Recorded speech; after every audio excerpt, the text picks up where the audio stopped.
We're here for Shot Contract Hospitality to celebrate a new collaboration with the Rockwell Group called Terra Meta. This is a customized collection with a broad range of patterns, from area rugs, corridors, to fields. There's a lot of variety in the collection and really hyper-focused on the hospitality luxury market. Terra Meta was a really interesting collaboration. It started all remote. I was really thinking about as we're home, some of us are more connected to nature. And on the other side, there's this, we're on screens all the time. So we thought about this sort of spectrum of our lives are between nature and sort of more digital energy. And how do we connect it so it feels integrated, alive, and meaningful?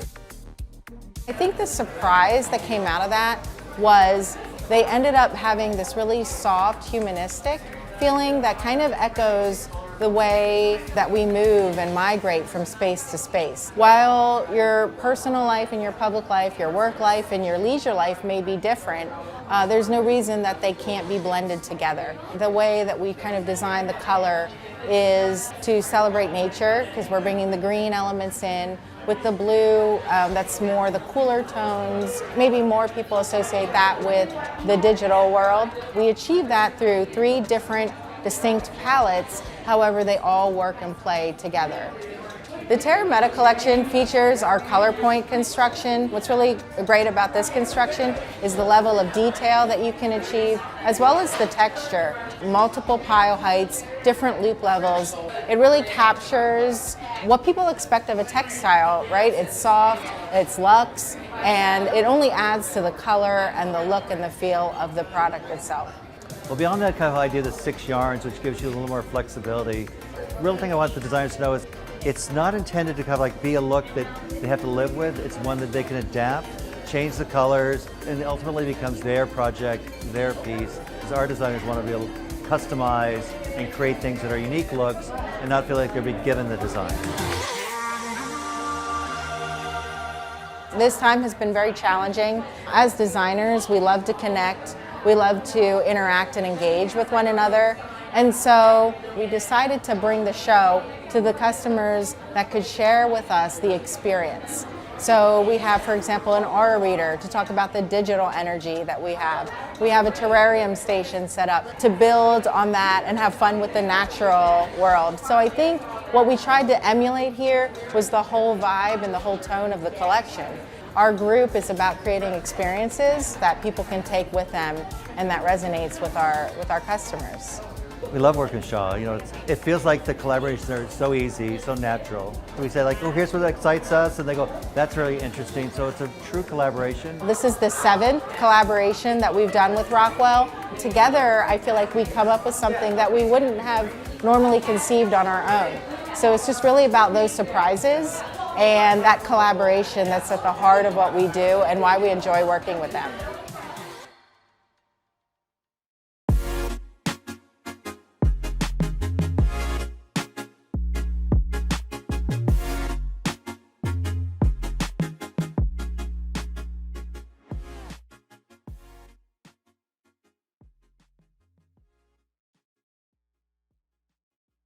Hi, I'm Kristine Paige. I am here in my new design studio in West Hollywood, California.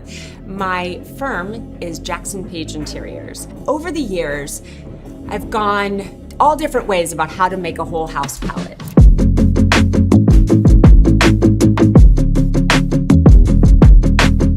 One of the things I like to ask my clients is I like to ask them, like, what's your favorite article of clothing? What's your favorite flower? And I'll take it from there. And I want to give you a little example about how this works. This is a Marc Jacobs scarf that someone gave me as a gift. So not only is it important to me, but I absolutely love this color palette. So a few things we could do with this palette right off the top of my head. Painting your doors and windows with the black, kind of like I've done here in the studio. The other thing we could do is take this lavender color. If you add just a bit of it to a white paint, you're gonna get this beautiful glow in the room, and it's gonna make everyone that goes into your room just look stunning. Here's the interesting thing about the rust color in this scarf. Because it's so close to this lavender and the pink, I've paired it with burgundy, and I think it just looks beautiful. My absolute favorite tool is using my Benjamin Moore color reader with the Benjamin Moore Color Portfolio app. It is a lifesaver. I put it here on my scarf and press the button, and look at all those colors that come up. So now I know exactly what colors to try on my wall. Other things we can do with your inspirational item is bring it into your surfaces in your home. This is a super heavy piece of cut travertine. But if you bring this in to this palette again, not only does it bring a lightness to that latte color, it adds texture. And it's so important to have a mix of textures in all of your projects. One of the things that I think is completely overwhelming to people is looking at a fan deck. How am I ever going to pick not only one color, but multiple colors to use in my whole house? The worst mistake you could ever make would be showing a client a fan deck, because it's completely overwhelming. When we actually go to present to our clients, we have renderings, we have drawings, we have storyboards. We bring everything to them in a very concise, clean, and beautiful way. And our clients are hiring us in order to narrow down these decisions for them. We need to make this process as easy as possible for them. There's so many ways to go after you narrow down your basic color palette.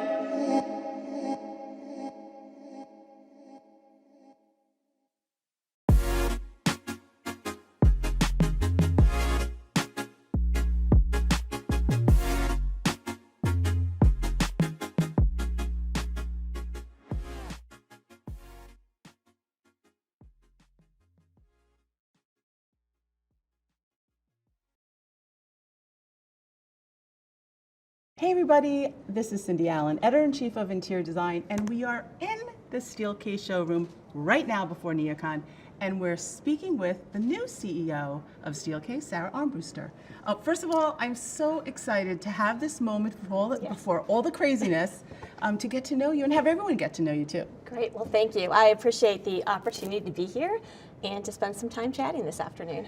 First of all, I was so excited to hear that as a new CEO, new woman CEO, that you've been with Steelcase all these years. Yeah. And in all the chaos that's happening in the world, there's something very, very solid and comforting about knowing that you have been at Steelcase. Yeah. So how many years has it been? So it's been 14 years. Oh my goodness. Yeah, so I joined Steelcase back in 2007, and I joined to lead corporate strategy and have been involved with the strategy of the company ever since. So to your point, I think that'll give me both some background as well as some opportunity to maintain continuity going forward. But I've also had the pleasure of working in a bunch of different parts of the company over those years. So leading our global design research team, at one point leading a small part of our sales organization. At other points, I've led Steelcase Education. I've worked with our healthcare business, our Polyvision subsidiary, our IT organization. So Wow. I've been really fortunate to be able to work in different parts of the company and get to know both what we do internally, but also spend time with customers and dealers and our architecture and design partners. It's a lot, Sara, it's a lot. Now, Yes. I have big shoulders. I think they're bigger than yours, but how do you manage a job like this? Why do you think, like when you go home at night, say like, yeah, like I can be the one, I'm the one? Yeah, well, that's actually a really easy question to answer because I work with a phenomenal team of people, both at the leadership level, all of my colleagues who are leading different parts of the company, but also just across the organization. We have an incredible global team of employees who are just unbelievable professionals and expert at what they do. So it really makes what I do easier. Oh, so it's a piece of cake. Okay, everybody, it's a piece of cake. No. It is different though. It is different. And you have to, that kind of the buck stops with you, so to speak. And I agree. I know many people in the organization, all top notch. So that's really great. But everything has changed so much. The world is crazy. We don't have the answers.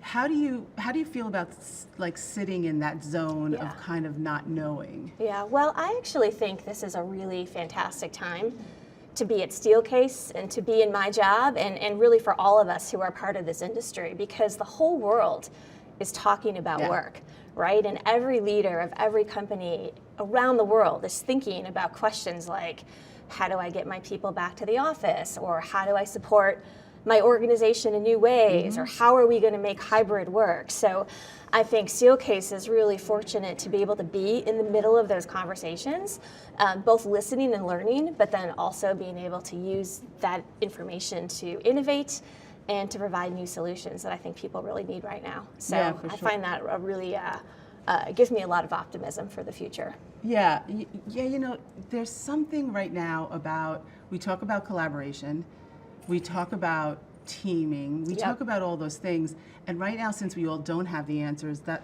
is so much more critical, right? Yeah, So when you're yeah. saying that, like, trusting your team and being out in the world and figuring out what in the world everybody Yeah. wants, from your clients to you know, people who come to work every day. I mean, it is a creative and business-oriented decision Yep. that you guys seem very, very up to the task Yeah. for. Now, we know that Steelcase believes in work, believes in people, and believes Yeah. in place, right? Absolutely. So those are sort of the ingredients Yeah, these days. those are all the ingredients. And I think, you know, there's so much conversation happening about work.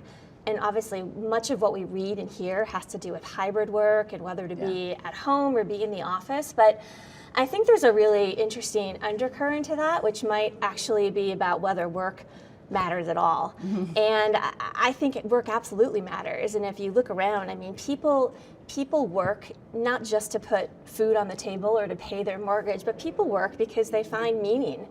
We hope, right, on a good day in the things they do. I mean, people want to be part of something bigger than themselves. They want to feel like what they do with their days matters.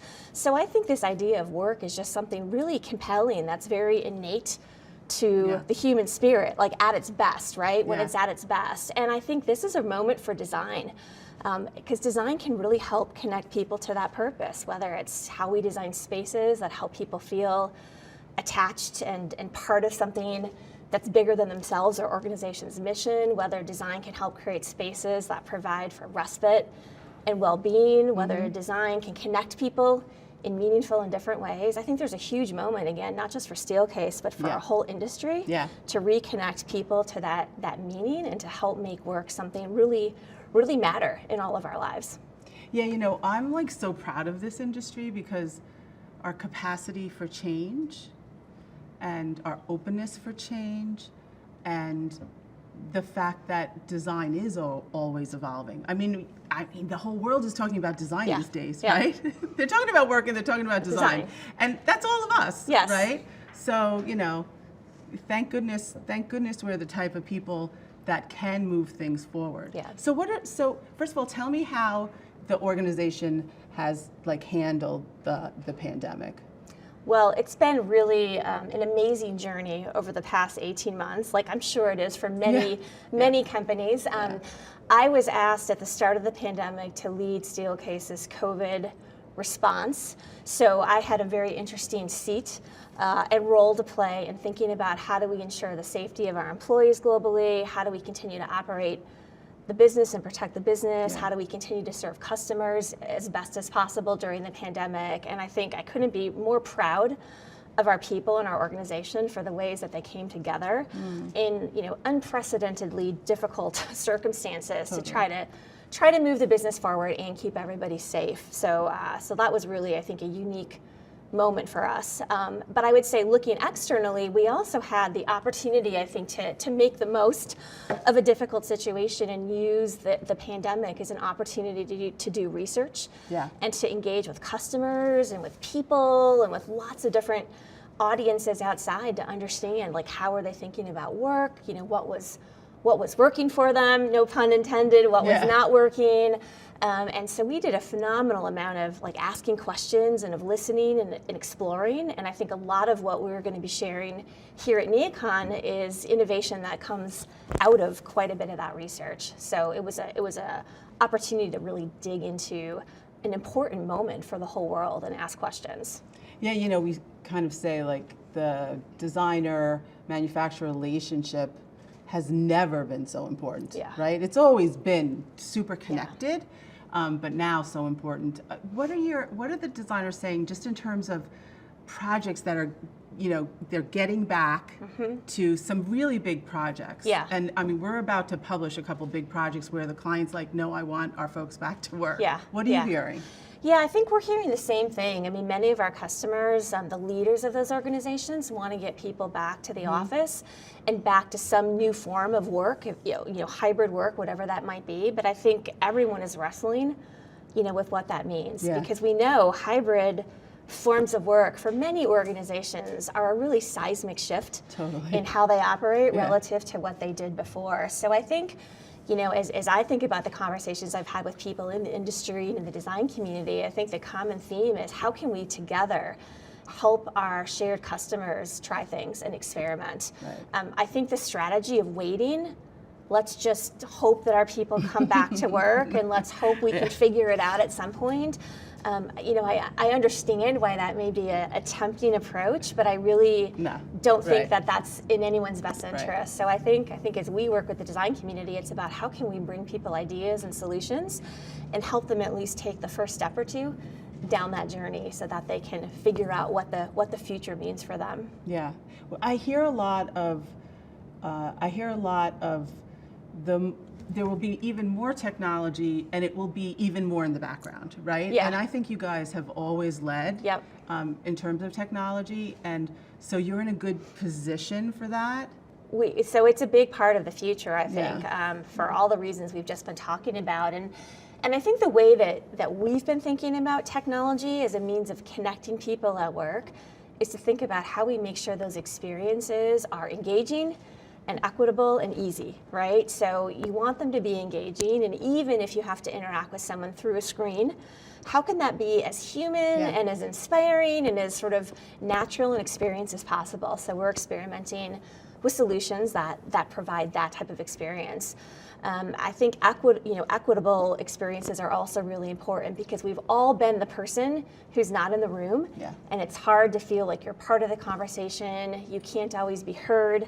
And it isn't very democratic. So we're also working on solutions that allow more equality and sort of democracy, so to speak, in terms of who's at the table, whether they're in the room or they're someplace else. And then, of course, easy goes without saying. I mean, we've all had technology experiences that are not easy. But really? but none of us, I don't think, like those experiences. So the easier we can make things, the seamless connections, making it natural and intuitive is, I think, a big part of what we're going to need to make hybrid work be successful. I'm really proud of the design industry for multiple reasons. One of them is that there have been waves of really good things that have been happening before the pandemic.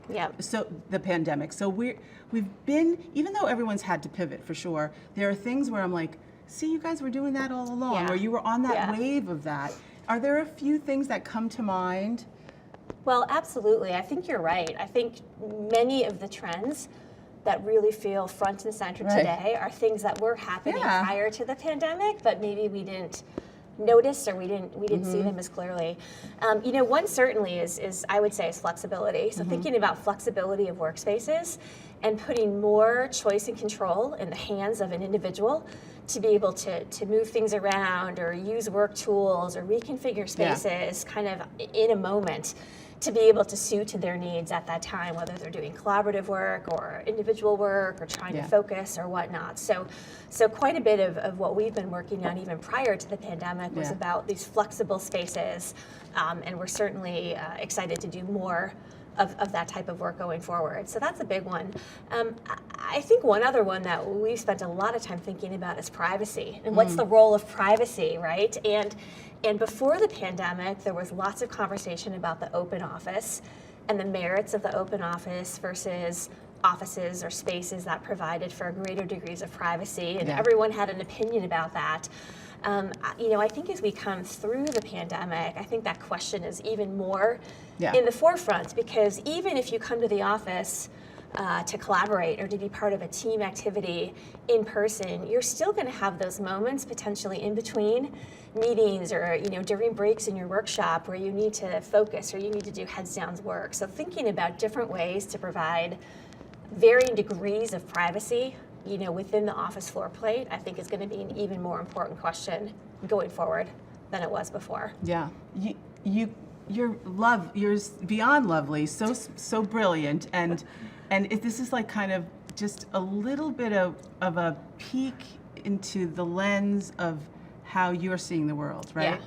Okay, so we just want a few little tidbits. Okay. Like what? Like Tidbits about what? like about you. Like you've been at Steelcase all these years. Yeah. How would you describe yourself? How would I describe myself? I think I'm someone who's very collaborative. I really value diversity of ideas and opinions and expertise. And I'm really fortunate to be part of a company that has so many people that have expertise in so many different fields and areas that it's sort of like this great playground to tap into that and say, how can we bring the right people together to get to that spark that might be the solution to some difficult problem or the spark of some new great idea that can add value to our customers and to our users. So I love the opportunity to pull people together in ways to do meaningful work. So I would say that for sure. I'm also really someone who's personally motivated by really challenging problems. I've always been a bit about the philosophy: if it's not hard, then it's not worth. I get it. It's not worth doing. So this is this moment, like we've been talking about, is an amazing moment for the world and for people in this industry to solve an incredible set of challenges that I think we can turn into amazing opportunities that can have impact at an unbelievable scale, right? So if we can help make work better, if we can help solve for great hybrid experiences, if we can help make the work experience something really meaningful for the people who use our products and do that around the world, that's really an incredible a vision to imagine. It sure is. I became editor-in-chief right at 9/11. Okay. And I look back and I remember that kind of clarity of being around a shift in the world and saying, oh, you're meant to be here, you're meant to take care of what you can do for the magazine and for the industry. So I remember that kind of clarity. When you became the head, do you remember any sort of clarity? Well, I think the clarity really is around, the whole world is asking for these questions. And I personally would never claim to have all the answers, but I have an incredible degree of confidence that me plus our team plus the organization and all the really amazing design partners and industry partners that we work with, I know that we can bring really needed and important things to the world. So I think the clarity of knowing we can do it and that we're on that path has been really motivating. Well, first of all, thanks for your positivity and your insight. I believe you, and I believe the energy and the capacity for moving our industry forward. So I'm excited to see what you do.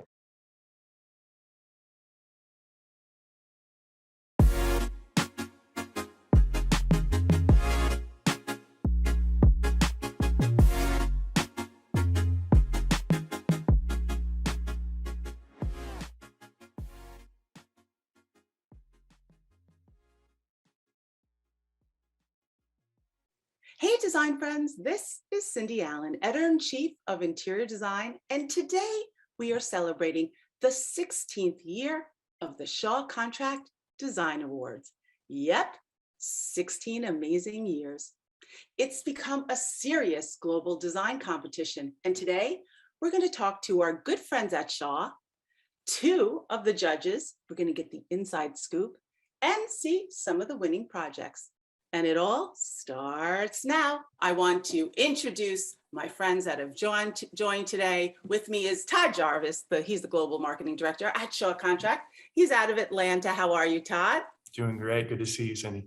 And we have two judges. Kristine Paige. She's the Associate of Interior Design at Cashin Architecture from Vancouver, Canada. Yes, Canada is in the house. Hi, Kristine. Hello. And Brad Robichaud. He's the Senior Interior Designer at Stantec, and they're out of Texas. Hi, Brad. Nice to see you again. Hi, Cindy. Looking at the winners, I was pretty excited. It seemed like a very good year, Todd, huh?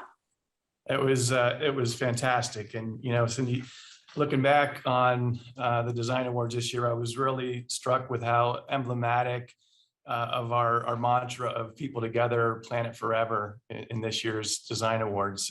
We've got these 4 ambitions around material health, circular economy, diversity, equity, inclusion, and carbon impact. And again, I was just struck with how each of those ambitions were really represented in the Design Awards. So it's been 16 years. And, you know, I always say, like, sometimes like a good idea, after it's become successful, it always seems like has existed forever, right? Because it's such a good idea.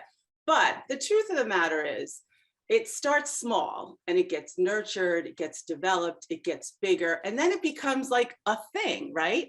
So Todd, just give us one little story about the growth of these awards. Let us see what it looked like when it started. This has really grown over the last 10 years into such a global program. It was primarily a US award program to begin with, and then little by little we started to get more submissions from around the world, and now this year we had over 700 projects from 37 different countries around the globe. And the final winners, we had with 5 countries represented and 4 different continents. So really a diverse group of finalists.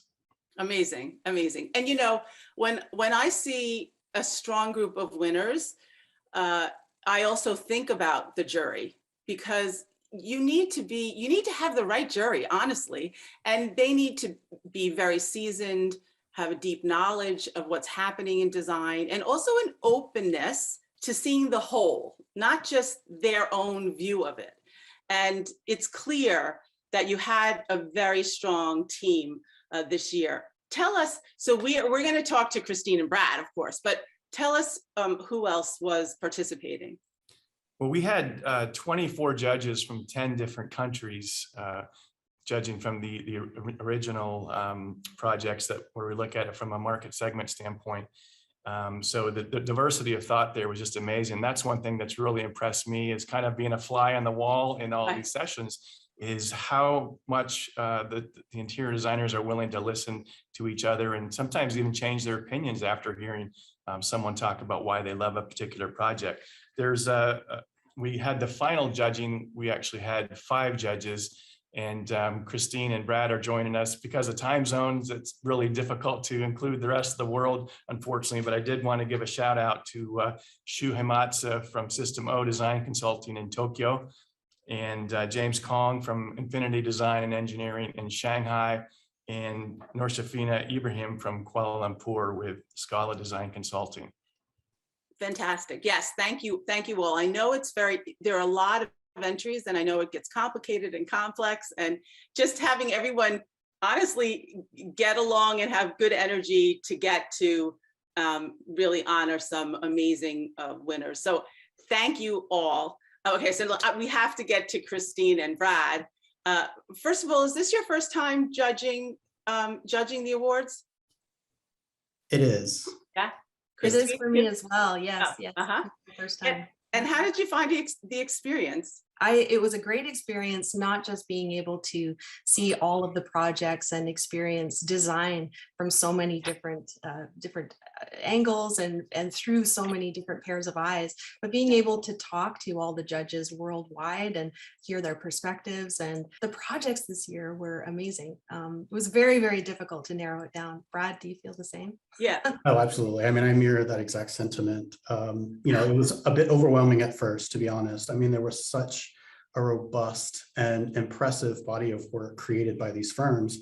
And so, you know, confronted with the task of narrowing down into finalists and you know, to the final winners, it was definitely a difficult task, but it was actually a lot of fun because, you know, coming from a curious mindset, I love kind of getting inside the brains of other designers and getting to know kind of, and from a geographical region, right? What is kind of the current trend for them versus the US and Tokyo and Shanghai? I mean, it was just really fascinating, even just to talk to them even.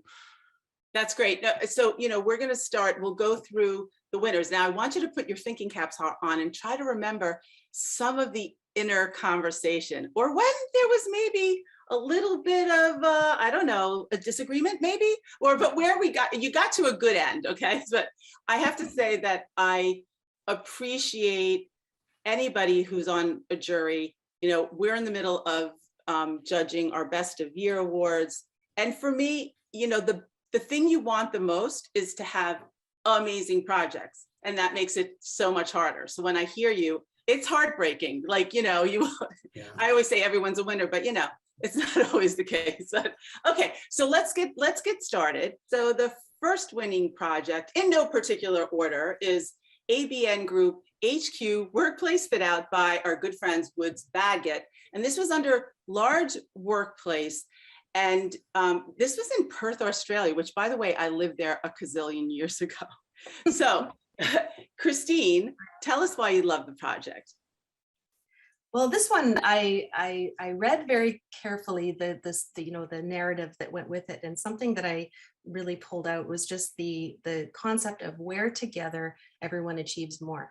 And so to me, that I feel like this interior really embodies a sense of family, a sense of togetherness. It offers a lot of opportunities for prospect and refuge. There's places where you can see and be seen, and then other nooks and crannies where you can interact with your teammates and have those quiet conversations. It's done in such a beautiful way, in that a lot of the shapes and the lines are repeated in very subtle ways throughout the whole project, but it doesn't feel repetitive. You have a lot of color and you have a lot of texture. Every space has its own feel, its own character, and yet it fits very, very nicely into the whole. I appreciated in particular the use of the sphere, the use of the softened edged squares throughout the space, and even some of the verticality and the repetitive lines that were used throughout. And I just felt it was very, very strong. Sometimes, and look, this idea of the curve, which I find very sculptural and very artistic, is definitely a trend these days that we're seeing. But this didn't feel trendy, right? It felt like very sophisticated, very handsome, like it will wear really well. Don't you think so, Brad? Absolutely. I mean, I think one of the comments that it was kind of timeless, right? It was soft and timeless is some of the comments that came up in our conversations. Fantastic. So a great kickoff from around the world, at the other side of the world, a very long plane trip, I must say, to Perth, but congrats to Woods Bagot, who are good friends of the magazine too, by the way. Okay, we've got the second one, also large workplace, is Leidos Global Headquarters by Gensler. And they're a 50-year-old brand, and the word Leidos is clipped from the word kaleidoscope, which served as the inspiration. I know you really like this one, Brad. I do. I mean, I love a good story, right? Yeah. And I think interior design and design in general should really, really tell a really cohesive story and bring the brand to the forefront. Initially, when we were working through these projects, we initially kind of skipped over some of this because compared to some of the others, this was very busy, right? There was just a lot to take in. But once we started to dig into it, we really started to discover quite a bit. And then it became a lot of fun to really look through the photos and kind of see the sequence of moving around the space. And then once we kind of took in that kaleidoscope concept, it really started to pull us in, and it really started to spawn a lot of interesting conversation. Because as you work through some of the photos, you can start to see some of the shapes that look rectangular. As you start to change your perspective, it's a completely like a kaleidoscope. Like a kaleidoscope, right? It's a completely different view. But it took us multiple times to look through the photos to really place ourselves in that space. And then once you really place yourself in there, I think that's a really successful project when you can really start to experience through photography. Yeah, It is. Yeah, it's true. Yeah, it's a beautifully layered and complex design, but because the color palette is so tight, that's what helped to rein it in. And like Brad was saying, at first we thought, oh, there's so much going on here, but really there's not. It's done in a way that is surprisingly subtle, in that they just had the one strong purple color throughout, mixed with a lot of the natural elements, the plants, and those kinds of textures as well, which really softened it and made it feel more residential, almost made it feel homey. In this context of Kaleidoscope, which was so strong. Brad and I spent a lot of time looking through these pictures, and oh, look at that one, and oh, look at that line of light. Yeah. So it was great. There's a lot to digest here, and a lot of thought put into this project. Super. Todd, I'm going to go to you on third, which is the Park Royal Collection Marina Bay by FDAT Architects in Singapore. This was like a one-of-a-kind garden in a hotel, and I understand you were there before the renovation. Yeah, this one was really special for me because I've stayed in this property multiple times and didn't realize until I looked a little closer that it was that property. I actually hired somebody in the lobby of that hotel, but looked completely different than when I stayed there, and really looking forward to getting back there and staying in this beautiful spot. But one thing that really struck me, this hotel was built in the 80s, and actually two of our projects in the final winners are projects that were older than 40 years. So you think about that from a sustainability standpoint, and here we are just a short time after COP26 in Glasgow and the climate conference. You think about the carbon impact and the circular economy impact if those buildings had been demolished and put up new buildings, as opposed to resurrecting them with great interior design. So I think that's really exciting. This was one of those projects that was impossible not to be like wowed by, right, Kristine? Absolutely. The nest features, the use of metals and woods, and even the stone features. For me, this was one of my favorite projects. I just found that the tension between, the paradox between the big stone vertical elements and the strong detailing in the floor, mixed with these wildly organic and beautiful structures that just drew you in. And it was stunning. And how they used the landscape elements and the plantings themselves as a design feature, not just as an afterthought kind of plunked into planters. It really is a big part of it. The types of plants that were put into the space and their textures, beautifully done. Yeah. Yeah, that it reminds me of how nature is part of our lives in a completely different way these days.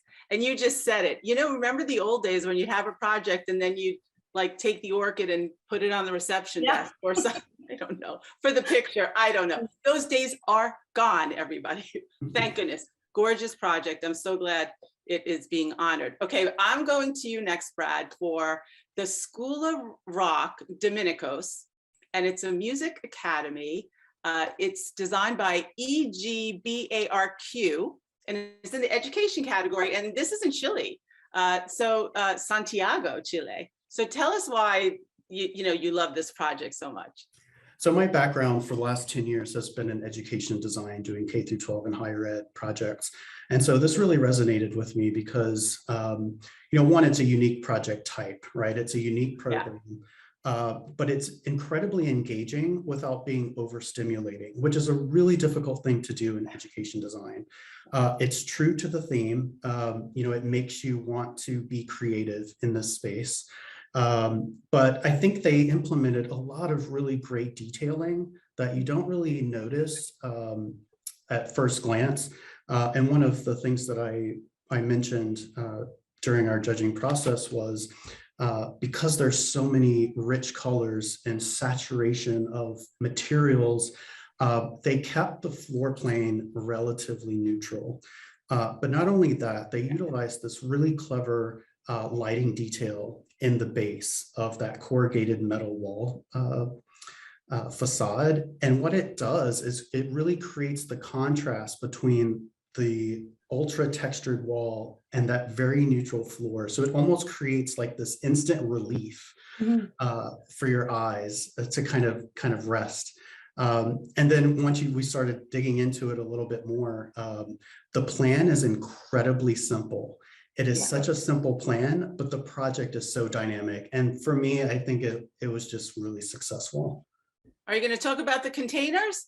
The containers are great. I mean, you know, I think containers are one of those things that, you know, copy and paste. They've been utilized in every project, in every project type you can think of. However, it really became less of a unit, like an object.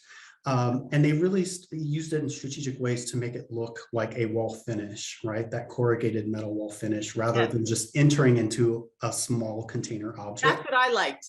That's what I liked, when you looked like a real hallway. It didn't necessarily look like these object. I kind of liked, and I don't know if I'm seeing all the images, but I kind of like that you think of spaces where they're making music sometimes as sort of like dark, quiet places, but then you go into these rooms and there's all these windows and all this light coming in. I really love that contrast. Yeah, I agree. And the graphic design on this project was amazing. I think they did such a great job of implementing, you know, graphic design in this project with all of that texture, right? Because this project could have just gone wild in so many ways, but I think they used such constraint in kind of the organization of the project. That I love that you said that, because seeing a project where you could kind of feel it could go wrong, but it went really right. So big kudos to them. Okay, so number 5. By the way, all the names are hard. So I'm like, sorry, everybody, they're long and hard. So number 5 is Sumitomo Mitsu DS Asset Management Company Limited by Signal Inc. And this category was medium, for the medium workplace, so mid workplace. And this was in Minato City in Tokyo. And the inspiration was the Japanese house and the garden, which is a big inspiration these days, this sort of residential, like, are you at home or are you at work, right, Kristine?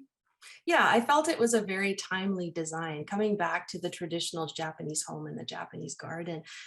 It's timely in that we're all working from home or going into the office intermittently. We're trying to figure out this hybrid workspace and how this is going to work, and how do we make our employees feel at home and feel comfortable in the workplace.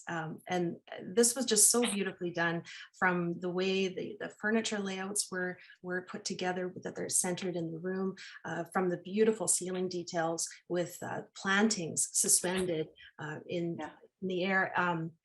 But it was done in a way that very, very clear focal points in each space. I think everyone appreciated as well, just the layering of light and the texturing of light in these spaces in unexpected ways, whether it's coming from, you know, a little crack in the wall, a little line of LED just peeking out from between 2 beautiful pieces of wood, or, you know, highlighting a ceiling, or, you know, near the floor or in the garden itself. And yeah, very, very nicely done, very creative. Yeah. I mean, what's not to love about Japanese design? I know, right? I know. Todd, I want to pull you into this a little bit. What was it like? Because you must have been very excited. Look, post, it's not post-COVID, but like post the most serious part, like, you're in the middle of this and you don't really know what to expect. You don't know what kind of projects are going to come in. You don't know what's finished, what's been photographed. Like, this was a tough one. And then to see this work sort of like kind of rise up, it was, I don't know, I was very, very excited seeing the projects. Yeah, and you know, this is the second year where we've done the Design Awards completely virtually, and we don't know what next year is going to hold. We hope that it can come back to some kind of a hybrid of face-to-face, as well as we love that we can have more judges participate with the virtual aspect of it. So we don't know exactly what it's going to look like next year, or what our world's going to look like. But, you know, one thing that really caught me on the last project, and Brad and Kristine, you may remember, Shu from Japan made a comment. There was a shot of a conference room, and there was absolutely no technology in the room. There were no outlets, there were no, and he talked about the human aspect of it. It was just to meet face to face and to be able to talk as humans. And as much as we've enjoyed, you know, doing this virtually, really excited about the opportunity for that human face to face interaction that we'll hopefully get into in 22. Yeah. And if there's anything we've learned, and I know we think like this too, is that, like, because we've missed a lot of, in-person events, and certainly we miss everybody. And then, but this is what's come out of it. Like now you have a different kind of juror that may well always be someone who's doing it virtually while you still have the in person. So that's exciting. That's exciting. And just the way that everyone's like kind of adapted and what came out of it. Great projects, great winners, great conversation. Exciting. So I want to thank you guys for that. Okay. All right. So now we're up to People's Choice. And the winner is also in Japan, and it's called The Campus by Kikuyu Company Limited. And it's under Large Workplace. And it's an experimental site for the future of work. It would be a great and fun place to work, looking at the photos. And the People's Choice is chosen on our website. It's open for everyone to vote. And this project received over 4 times more votes than the next closest finisher. So there was really a lot of great support for this project in Tokyo. Brad, did you guys also, were you guys in conversation about this project?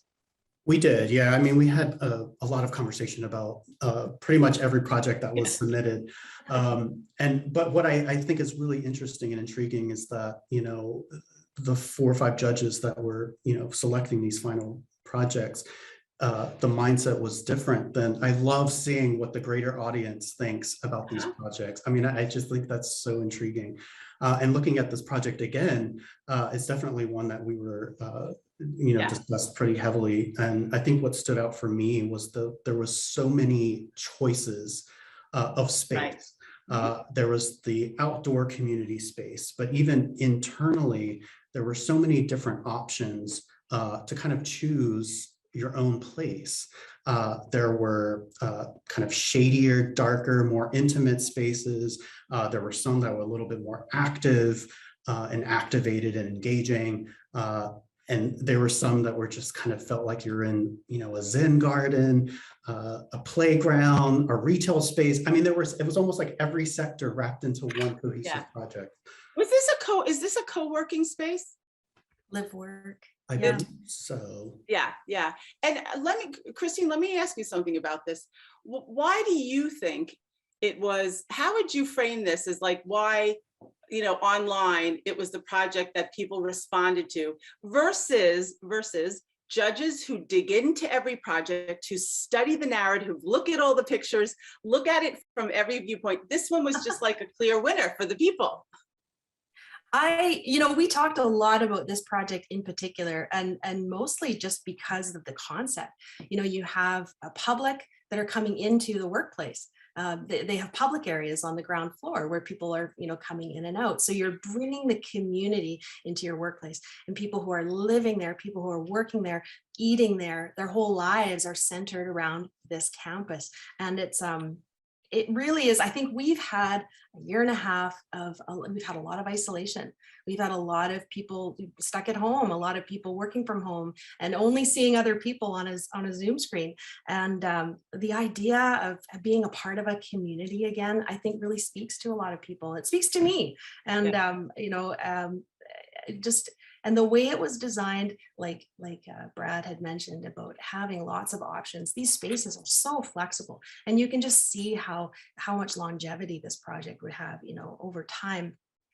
Spaces can change. They can become this, they can become that, become whatever the community needs it to be. And having flexibility in architecture and interior design is everything right now. Yeah. Well, bravo to the people. Todd, I want to ask you, sort of as we close, when you see a global perspective of what's happening in design, and then you look at Shaw and you say this actually is representing what's happening within us as well, right?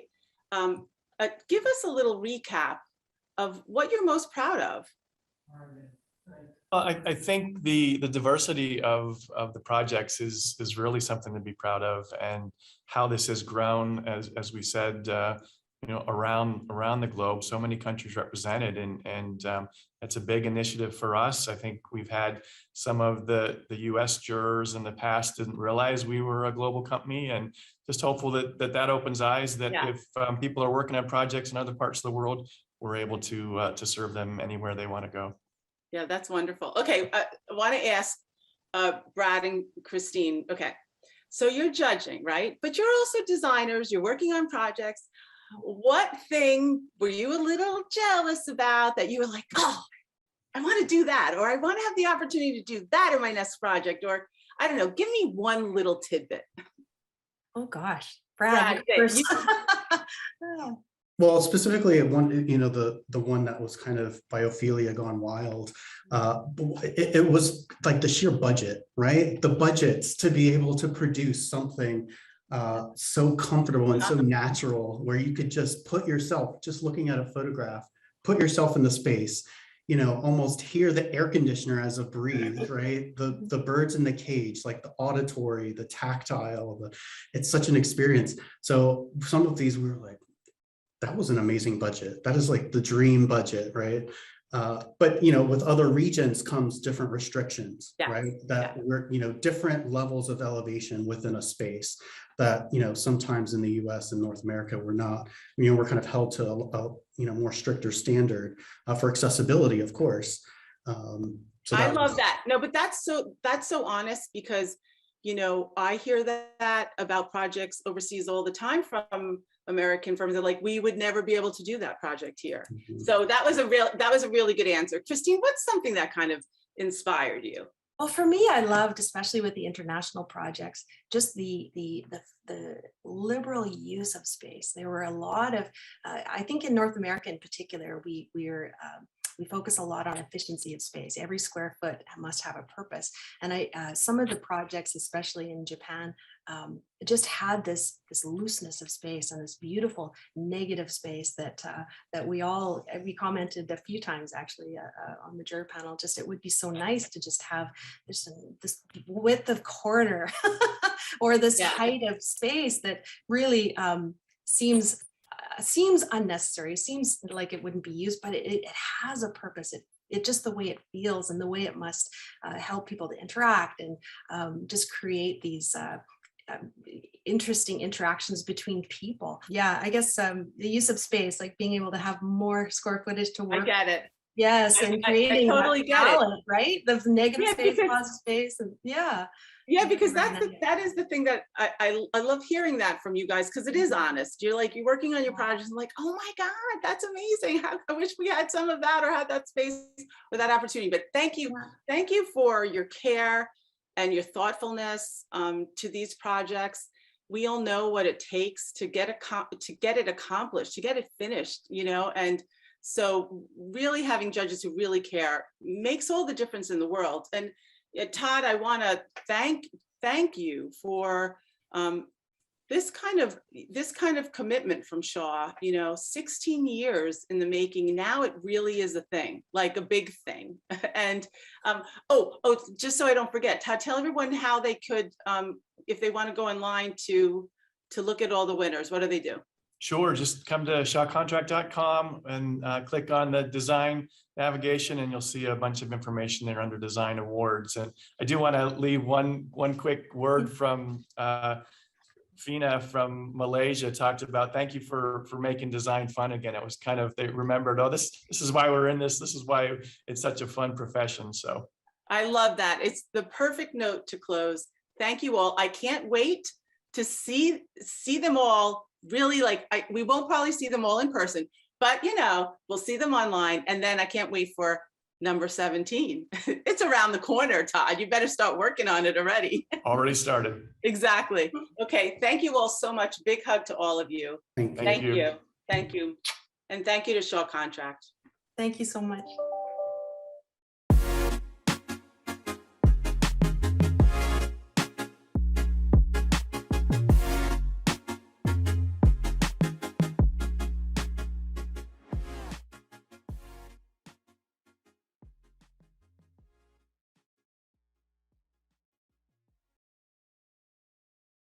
Good afternoon. Welcome, everyone.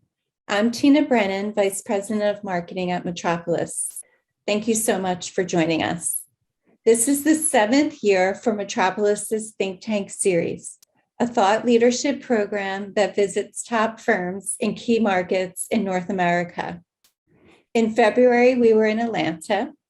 In April, Chicago. In May, we visited the hot markets of Austin, Minneapolis, and Denver. In July, we were in San Francisco, October, New York, and now we find ourselves in Los Angeles. Today, we are pleased to be hosted by Smith Group out of Los Angeles, who will be examining how the future of work impacts not only the individual employee and organization, but also the commercial real estate market as a whole. We hope you'll join us for other thought-provoking discussions as well. Next week, we'll be hosted by HMC. We'll place the registration link in chat for you. The discussions from today's panel will be recorded and aired on DesignTV by SANDOW, and then available for viewing on demand on Metropolis's website. Today's panel is CEU accredited through AIA and IDCEC. If you did not request accreditation when you registered, please send an email to webinars@metropolismag.com.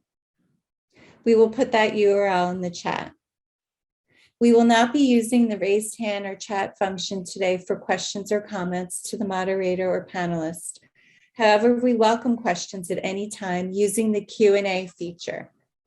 Please note that you can upvote questions that you would like to see answered, as those questions will be taken first. Hosting an event like this requires the support of great firms like Smith Group and our incredible sponsors. We'd like to thank Certainty, show-stopping ceilings and walls that achieve the extraordinary for every space and every budget. And Growy, designing and engineering innovative water products for bathroom solutions and kitchen fittings. Today's panel discussion will run approximately 1.5 hours. And now I'd like to introduce today's moderator, Metropolis's executive editor, Sam Lubell. Sam? Thank you so much. Appreciate it, Tina. And thank you everybody for being here. Really a pleasure to host. This is the first, I'm new to the job, fairly new, and this is the first think tank that I'm hosting, and really happy to be at least virtually in Los Angeles, where I've spent a lot of time in my life and career hosting this. The topic, as we mentioned, is the far-reaching tentacles of work, which I think is a great subject, talking about the challenges of what we're dealing with returning to work. These challenges run a lot deeper than just going back, telling people they need to go back to the office. And because things are so intertwined now, they have an impact on much more than just the workplace. We have a wonderful panel with us today, and the members of the panel include Peter Garofalo, who's the Vice President of Design at Related California, Seth Nienaber, who's the Director of Retail and Marketing Operations at TaylorMade Golf Company. We have Reagan Donahue, Workforce Strategist at Sim Consults, and Maria Martinico, who's the Workplace Leader at the host for this think tank, Smith Group. And the sponsors, once again, are Growy and Certainty. So yeah, again, it's great to have everybody here. Welcome to our think tank. I wish we could be doing this in person, but wonderful to see you here on Zoom. How's everybody doing? Good. Good. So the first question that I'll ask is for Peter, for you. Wanted to ask, I know you're looking at this from the real estate and development side. I want to know, in your opinion, how you can talk about the impact of both the pandemic and also this new hybrid workplace that we have, which we're experiencing right now, on your approach to the office and residential sectors. And that's in terms of how you're approaching design, space, programming, location. How is it really impacting you? Sure. Well, first of all, thank you for having me here today, and thank you for moderating. I'm actually in Los Angeles, so All right. at least one of us is here. A couple of us are here. Related, our business in California mostly focuses on multifamily residential, and in the past, that's usually meant for our business trying to build the most high-end luxury residential meant staying within the dense urban cores. And ever since the pandemic came, obviously, we've seen a lot of people fleeing those areas as they didn't need to go into a corporate office. So what that has meant for us is, in terms of planning new projects, we've started to look further afield, maybe not, all the way in Austin or in Montana, as a lot of people have been moving to as well. But some farther afield cities, San Ramon, things down in the peninsula near Silicon Valley, Orange County, adjacent to Los Angeles, not necessarily being in Los Angeles, as people are realizing that they can work close enough that they can get into the office, maybe once a week or every other week or whatever their schedule may allow, but that they want it to be somewhere slightly different. So we've been looking for sites and projects and have a couple that we think are going to make sense to develop over the next few years, where we can bring that same urban high-end luxury residential product to a market that maybe didn't have it in the past, because we're finally seeing some demand for it as some previous city dwellers have moved outside of that. That doesn't mean we're giving up on urban cores. We've seen some interesting little trends with some major corporations, some tech companies. One in particular, just anecdotally, we saw that the day after they announced that they were going to be allowing their workers to come back into the office, we saw a huge spike in tours and leases signed for a new building nearby. So there are certainly some people who will want to be closer to the mothership when they're allowed to go back in. But that's maybe not for everyone moving forward. In terms of how that's affected our actual current offering of buildings, it's certainly affected the internal programming. We've always had a pretty strong work from home component of residence, but obviously that's exploded over the last year and a half.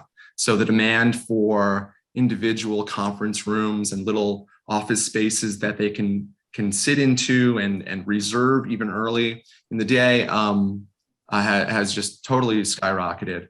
But on the flip side of that, gone are the days of co-working lounges where everyone was just perched on a club chair or at a big communal table or anything like that. People have wanted their distance, as you can imagine. So we've been trying to accommodate that in some of the projects that we have open. We've also taken that thinking and started to apply it to the new round of projects that we're developing now. So a lot more individual, smaller spaces people can break out into, even 1 to 2 person rooms, little phone booths, things like that. We're also starting to introduce a little bit more support, as you would have expected from an actual office space. So, we've always done some soft drinks and had a printer, but now there's a little bit of light IT support in case even when you're working from home, something might go awry. So we're trying to kind of bring a bit of the office into these high-end residential projects. That's bled even into residential units.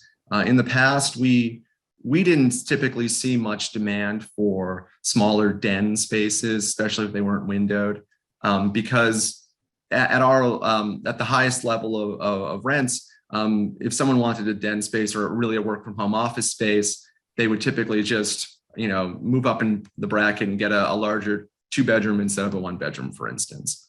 That's certainly changed. We're seeing a lot more demand for smaller spaces like that, even within a unit, where they can really just shut the door and work.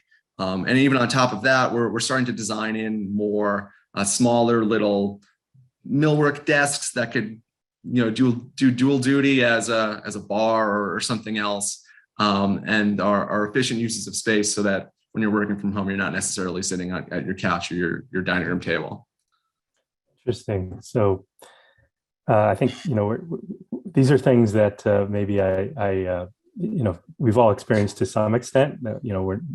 Our homes are becoming offices, and we're doing our little changes, but you're doing this on a much larger basis, on a much more kind of professional level than maybe my little cubby that I created in my house or something like that. So it's doing the same thing. We're just trying to, trying to make it seem more efficient, seem more streamlined, and actually plan for the way people want to live in these spaces now. Right.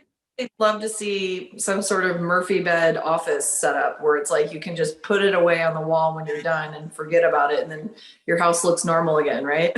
Yeah, that's interesting. Some of our smaller units, we've been piloting some things like that. We had done some furnished rental apartments for people who might be, just short-term stays or consultants in town for a month or two. And we've partnered with a couple of different companies that make convertible beds, and one of them is Ori, who some of you might be familiar with, Boston. They're making a bed that moves up into the ceiling and leaves behind a desk, which is very interesting now. And we've started to put it into a couple of our smaller studio units. Yeah, that especially works for places like New York. Peter, I also like that you mentioned about the IT support. I thought that was interesting. I haven't heard of that, being part of the offering, so that's great. I am seeing technological companies adding different type of digital apps.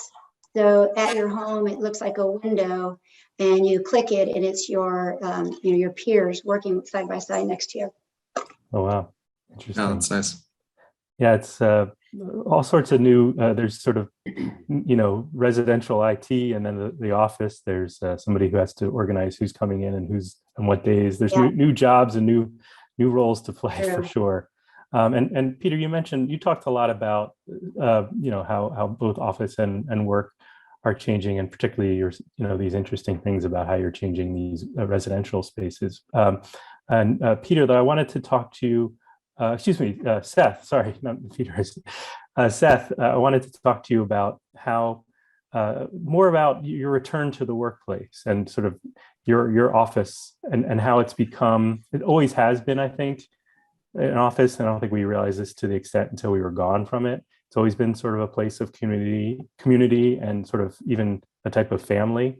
And now that we've been gone from there, a lot of people have been missing that.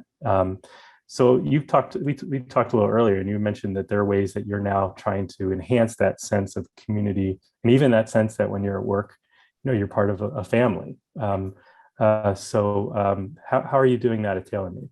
Yeah, well, Sam, thank you again for having me and be a part of this. So I think at TaylorMade, one of our core values, and it's really our number one core value, is the people.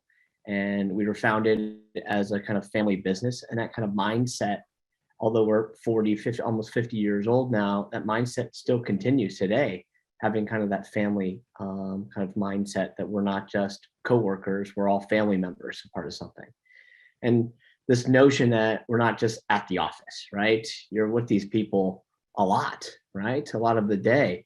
And so you create these amenities where you create these relationships with each other. So we're playing basketball or workout classes. I've met some of my best friends at work through these workout classes, and they're not in my department, which I think is like the best part, right? You kind of break down those silos that happen in these kind of larger headquarters or campuses, where if you're not in R&D, you only see the people. If you're in R&D, you only see the people in R&D. But these workout classes or cafeteria spaces allow that, to break down those walls.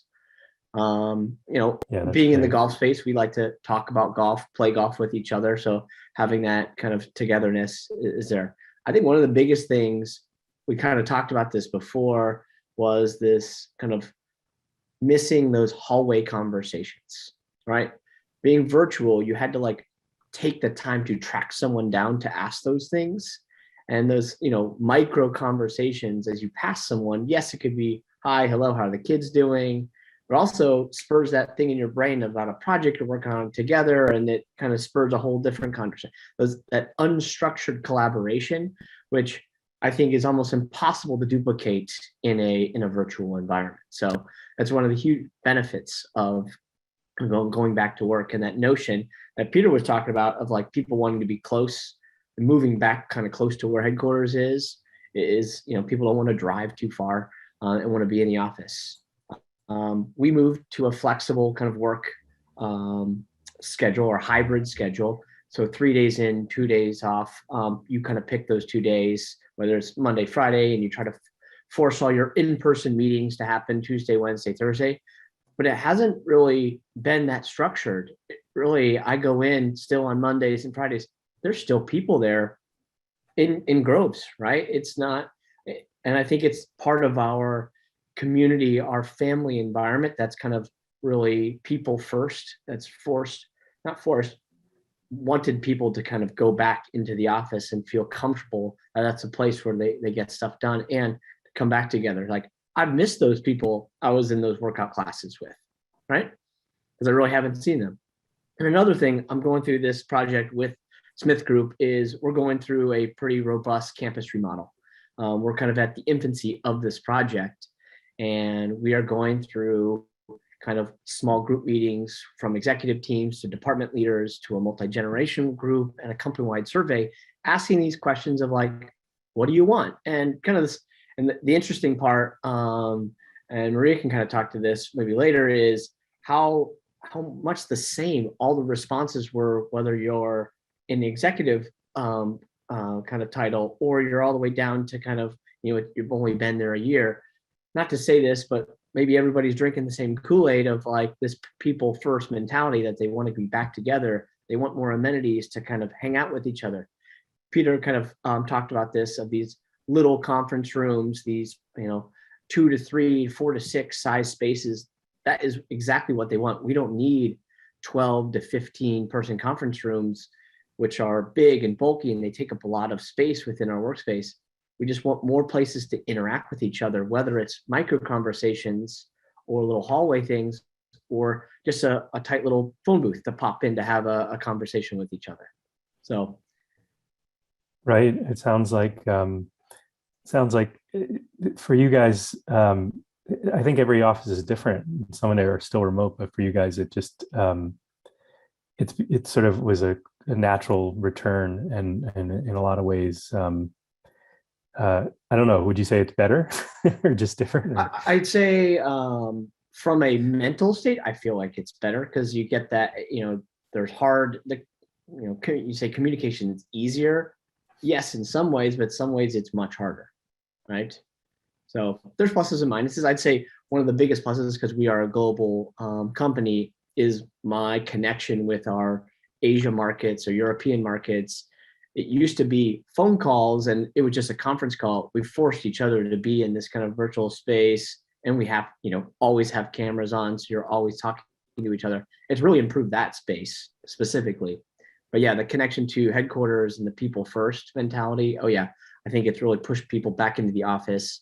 And they've made that choice themselves rather than been forced upon them, from the company. Right. I mean, I think the word push is a good one, because the situation, while it's a horrible situation that we've all been put in, there are benefits and to what we've gone through. And one is it's pushing us to change things that were not quite right, or to change things just, for the better to some extent. And Reagan, you talked about how, when I talked to you earlier, that if you're returning to work and it's like completely the same as it was before, you're not doing something right. So maybe we can talk about what you mean by that, as sort of being pushed to create an enhanced workspace, something that's more effective at doing things like creating collaboration or learning or inspiring. What are ways that that you're making it, you're being pushed to make things better than they were before when you were in the office? When you bring it up that way, it makes me think about this book I picked up about 7 or 8 months ago during the pandemic, called Anti-Fragile. And I don't know if anyone's read it, but the guy starts off by saying, everyone talks about being resilient. And it's funny because this book was actually written in like 2017 or something. So it was prior to COVID.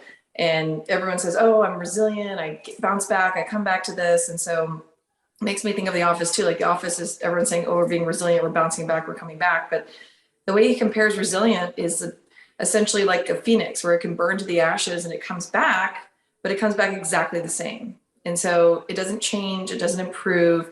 And then fragile, obviously, is the weakest point, where hard times, things can shatter or crumble. We've lost a few probably companies out there during COVID or during these hard times that just couldn't, make it during this. So what he said was there wasn't actually a term for, the opposite of fragile. So he just kind of created his own called anti-fragile. And he kind of compared it to the ancient Greek mythological beast, the Hydra, that if you cut off one head, two more grow back. And it just is like this being that keeps fighting back and getting better and getting stronger. And it's similar, like if you compare it to working out, you have to put a little bit of stress on your body in order to get stronger and keep going that way. And, that really resonates with me, because I actually used to play a sport in college, but thinking of it now, it's almost like organizational fitness. And how do we get our workplaces into this space where when stressors do hit, we don't crumble and, break like a champagne glass in a, illy fit box, then we don't just, stay the same and, hopefully bounce back. We get stronger. Like adversity makes us better. And I think this is the opportunity that companies have, because people will never be more open to space changing than now. And the reality is if you go back to a space and it looks exactly like it was before,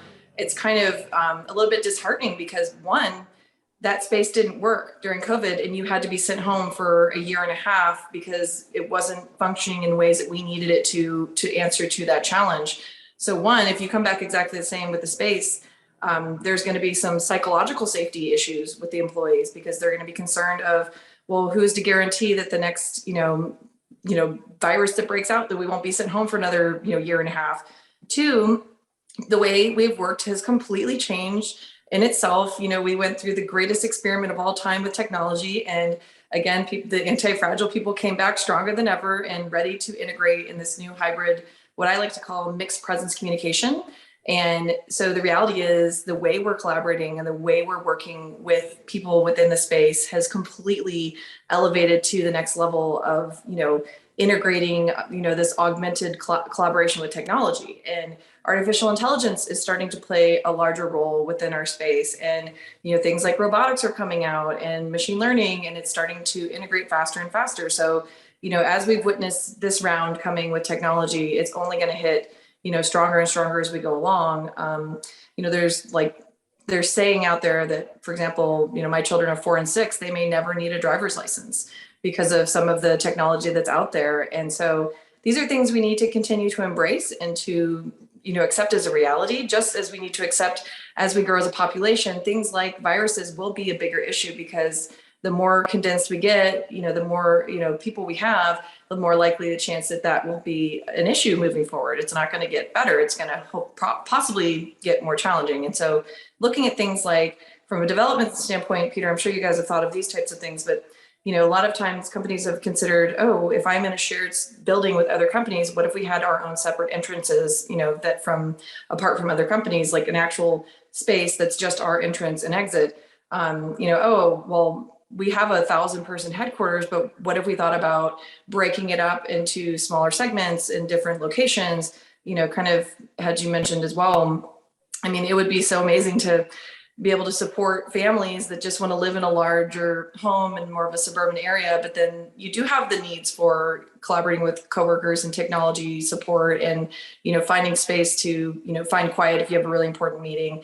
And sometimes it's not an option to go into the commute for the day. So that sort of, breaking up into different regional size headquarters is a thought that people are starting to kind of play around with, and not just one major size, as well as, I mentioned to you guys, it's almost impossible to memorize more than 150 people's names at any given time.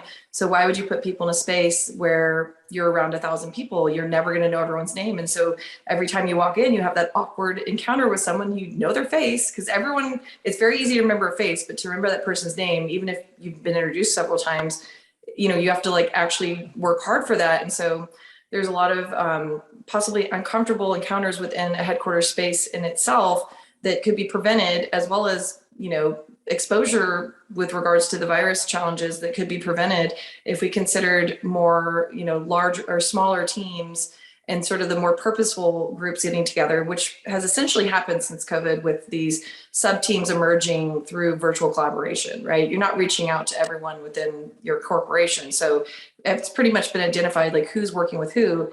And so starting to re-identify how those spaces are designed. And yeah, absolutely supporting the more smaller, medium-sized conference rooms. I mean, you could shoot a cannon through those 40-person boardrooms. I beg people to repurpose those in any way you can, turn them into cafe zones.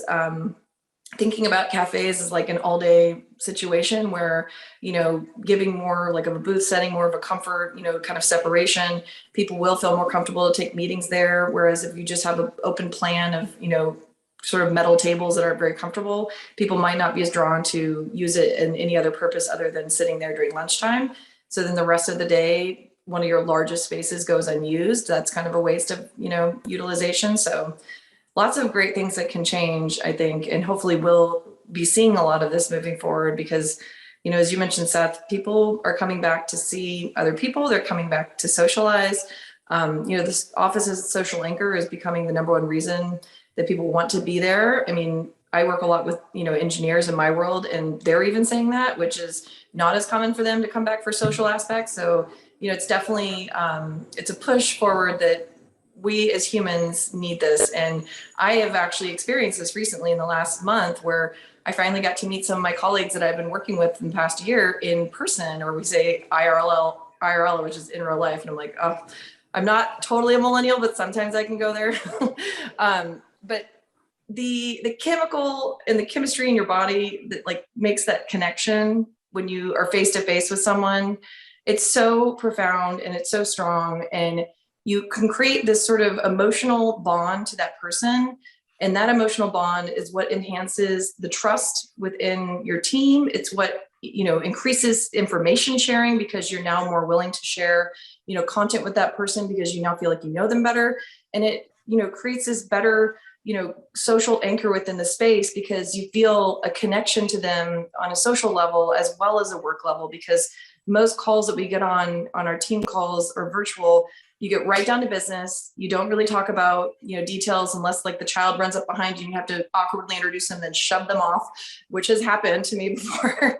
But, these are things that we need to take into consideration and, not forcing people back every day, I don't think, but maybe almost looking at the corporate office as more of an adult retreat where we can come together and relax a little bit and get away from our home lives and get away from the isolation that some people are feeling or the chaos that others have been feeling. So there's a lot of opportunities within the space that we can move forward with. And that's really interesting. And I had not heard the term anti-fragile before. I like that. It's from the guy who wrote the book Black Swan. I don't know if you know that one, but it's an interesting book. Like the movie. What? Well, oh yeah. Like the movie Black Swan. Not the ballet. He talks about Black Swan in like the Wall Street financial world. the tech version, right? Not the ballet. Yeah, that would be impressive if they wrote the ballet and they wrote the book about the tech. But anyway, I think what you're talking about too with the anti-fragile is that there's an element of you come in and you have to have an office that's going to be not fragile. It's going to be. They also are using the term. We're also using the term future-proof.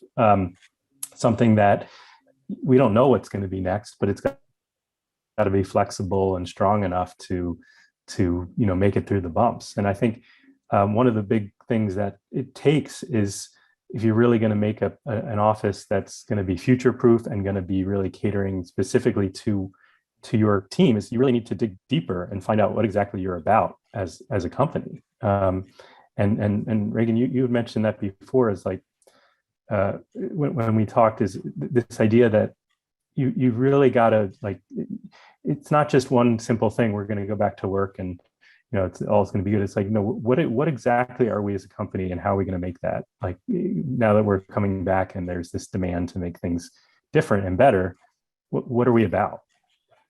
Well, how do you connect them to the corporate culture? Like, how do you, I mean, as we mentioned, I think on our previous calls, preparing for this, the amenities are something that's this extrinsic reward that quite frankly, even myself experiencing these free lunches and all the gyms and all the options that you have, you love it at first and it's super exciting, but eventually you start to expect it. So it's like part of the expectation of going to work every day.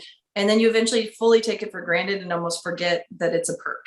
And so, what a lot of corporations are driving towards is connecting employees more towards the mission and the values. You can see spaces where values are just plastered all over the place, and they're making sure they incorporate it in everything that they do. It's very important to connect to the purpose of the organization. More purposeful, meaningful companies are driving the younger generations because they want to have that purpose within what they're doing and what they're connected to. I mean, think about companies like, Impossible Foods or, ones that are sort of changing the landscape of our future. People are going to be drawn to that mission 10 times more than, what the actual amenities would be offered within the space. And so how do you find, your true corporate mission and purpose and kind of bring that to the physical space? I think that's the biggest challenge, and it's kind of fun to work through that. Right. And Maria, that's a big part of what your guys' job is to do, I imagine, is to, okay, let's really drill down and find out what companies' purposes are. And then also let's sort of adapt to this new reality, and that people's offices and work are not, it's not diametrically opposed. They're actually more and more alike than ever. So how does that affect, your approach to design? Sure. And thank you, Sam, too, for inviting me. Great panel. And I echo what Reagan and Seth mentioning about the generations. We're actually seeing a lot of similarities and commonalities between the generations through surveys, and just wanting that human connection. And, employers saw the benefits of working from home, saw maintaining productivity or increased productivity. But we saw that flexibility in a work schedule and allowing choice for the employee on like when and where to work were the key contributors. So just read in the Gallup survey, it was revealed that 50% of U.S. workers would leave their current job for one that allows them to work remotely. So we're seeing that the new norm is not going back, as Reagan mentioned, not going back to the way it was, but the new norm is coming up with a hybrid approach that will allow for some kind of a remote from work in that flexibility. We've launched surveys, as Seth mentioned, with across other multiple clients and asked questions, and we're learning that flexibility and choice is a priority and is a must going forward, that the new normal is not going back to normal. But we also found that employees are seeing areas that working from remote cannot be filled in the remote work, that can only be filled in the office environment. And we're seeing exactly what Reagan's mentioning, that missing the human connection, wanting more social engagement, community, being a part of something, connecting to leadership, mentorship. And we're seeing that across our clients, that they're intentionally redesigning the physical office space along with workflow processes that will allow the employee to continue to have flexibility and choice, but also support these human interactions. We're creating intentional workspaces to strike that right balance, right? To between the work and working from the office allows employees to communicate, connect, and create. And so, what kind of design solutions are we working through? Seth mentioned a few, but creating amenities, varieties of settings. Working from home, people are able to get up, work from a kitchen counter, a living room sofa, a dedicated office, if you had that, outside on the patio. And window work in the evenings when the kids went to bed, or late morning after a workout, or around a doctor appointment. And so we're working with our clients to provide a variety of these types of settings that reflect the home. So the focus rooms, the smaller rooms that Seth and Peter talked about, we're seeing a lot of that, going away from the traditional conference room that Reagan blew a hole through. But we are seeing that need to come to the office, kind of want to focus, maybe you can't be able to focus at home. Seeing the need for daylight, being able to work in a patio or outside or remote or from a Starbucks, is becoming more and more important. Access to outdoor work settings. And so we're seeing that with Seth and other companies creating outdoor areas that have technology built in, rooftop outdoor areas, walking paths to support well-being, bocce ball courts, pickleball courts, putting greens. So we're seeing the amenities infused throughout, more so than prior to the pandemic. and hope that it attracts employees to come to the office and bring their families to the office. What Seth mentioned, we're seeing that when companies understand the individual's needs, it's going beyond that. They're seeing that they're having different type of needs, but also wanting to bring their family and utilize some of these amenities that maybe they don't have at home. And we mentioned the social engagement, the community, and belonging to. We're creating spaces that are where we're positioning the amenities, where we're locating them, centered around socializing, maybe creating social hubs or modular flexible areas, these larger areas repurposing for events, for employee events or client events that brings that social. Of course, the health and well-being, as we mentioned, is huge. Having safety in the office along with these amenities and types of areas, the walking paths, the fitness centers, and creating intentional ways to collaborate, ways to connect with leadership, and having learning social settings. Creating face-to-face opportunities is huge. As Reagan mentioned, we feel like the face-to-face encounters are helping with building those trusting relationships and building brand and building culture. As you mentioned, that you can see different kinds of values throughout the office. The office allows for mentorship encounters and sharing for wisdom, connecting individuals again to that mission and purpose and aligning with the values. And we see if we create these kind of elements, you start to build succession planning and legacy planning. And when companies strike this right balance between these benefits between the remote and the office, and create a sustainable, successful business. That was I think what Seth mentioned, that puts people first, and if you put people above profit, like the balanced scorecard, you focus around the people, the financials will just increase. Right. It seems like in a lot of, you're providing all this stuff, just companies aren't just doing it out of the kindness of their heart. It's also, we've been used to working at home and what all the advantages of that. So you sort of almost have to entice people back and provide them, not just with like quote unquote amenities, but with amenities that are catered specifically to what they want and how they can really kind of thrive as people, as a community. It really has to be specific. Mm-hmm. Yeah, and one of the other ideas is the whole equity. I think that's one of the challenges we're going to see is how the close proximity versus work from home, and so we are seeing companies, including ourselves, is giving stipend bonuses to employees and new employees to be able to equip their homes. With Peter with IT, that was great, but providing these stipends to allow them to equip their homes, so there is some equity. And then building into some of the meeting spaces back in the office that it's always supporting someone being remote from work to communicate with. Right. And let me just remind everybody here, we have quite a few people watching, that you're all encouraged to ask some questions of folks in the Q&A, on the Q&A button. Have a good question here from someone named Nancy Zivit Sussman, and she's talking about, it seems that the most enticing aspect of going to work is that the technology offered at the office can't have at home, which I think I was wondering that as well, and I think Reagan, you brought that up, some interesting kind of topics, including AI and even virtual virtual reality, I should say, not virtual working. What maybe a couple of you can talk about sort of some of the new emerging technologies and how those can really have an impact on the new workplace that we're talking about. I mean, I think the front runner that most people are looking at, considering, or already using is space reservation tools.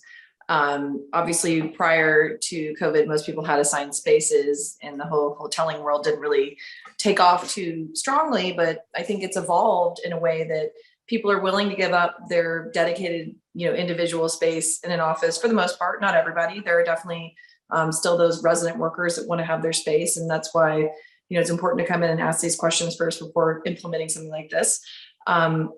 But once you've identified that maybe there's some flexible people that actually see the value of the flexibility and working from home some days and coming to the office on the others, it doesn't make sense from a real estate perspective to reserve a space that's going to sit there at least a given 50% of the time, unused. And so certain space reservation tools are out there. There's office space software, Density, Envoy, just to name a few that I've encountered and worked with closely, and they're great because, you know, you can reserve up to a month in advance sometimes if the company wants to permit that. So you can feel like, oh, when I'm actually coming in, I know I've got my space reserved and I know where I'm going to be.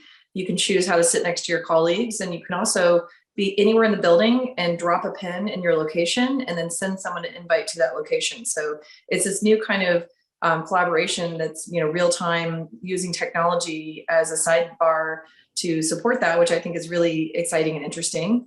Other technology advancements I've seen in the world of robotics, one of them is pretty cool, where they're using it for things like not just space sensor type work, where, you know, like you could actually sense who's in the space and the utilization of it, but they actually are using it for security purposes. So instead of having a security guard that if a intruder came in, they'd run away sometimes, you know, if there was, you know, too much activity, the robot might actually go up to the intruder and have an iPad on its face. It could snap a shot of that person. And so therefore, you know, capture that from a security standpoint, but also during the day, it could be helping them to manage utilization of the actual space so they can get real-time usage, but not have to do it in a big brother sense where everyone's desk has its own sensor, which no one seems to really enjoy having that happen. This is more of a heat sensor thing. It's just kind of noticing like the number of people throughout the space. It's all generic, and it's not, you know, because there's a lot of pushback on this technology that big brothers people, nobody wants that. And so I think that's something that's very important, that, you know, when you're thinking of technology, don't abuse that. I mean, there was, you know, other things that people played around with to try and maintain that 6-foot parameter for people and how to track if someone's been around other people with COVID. Those were all dismissed because it was more about the privacy of the individuals. And so, you know, the other technology that I think that obviously is super important is how we're going to be collaborating through virtual, you know, mixed presence communications, as in some people are in person, some people are actually, you know, through video.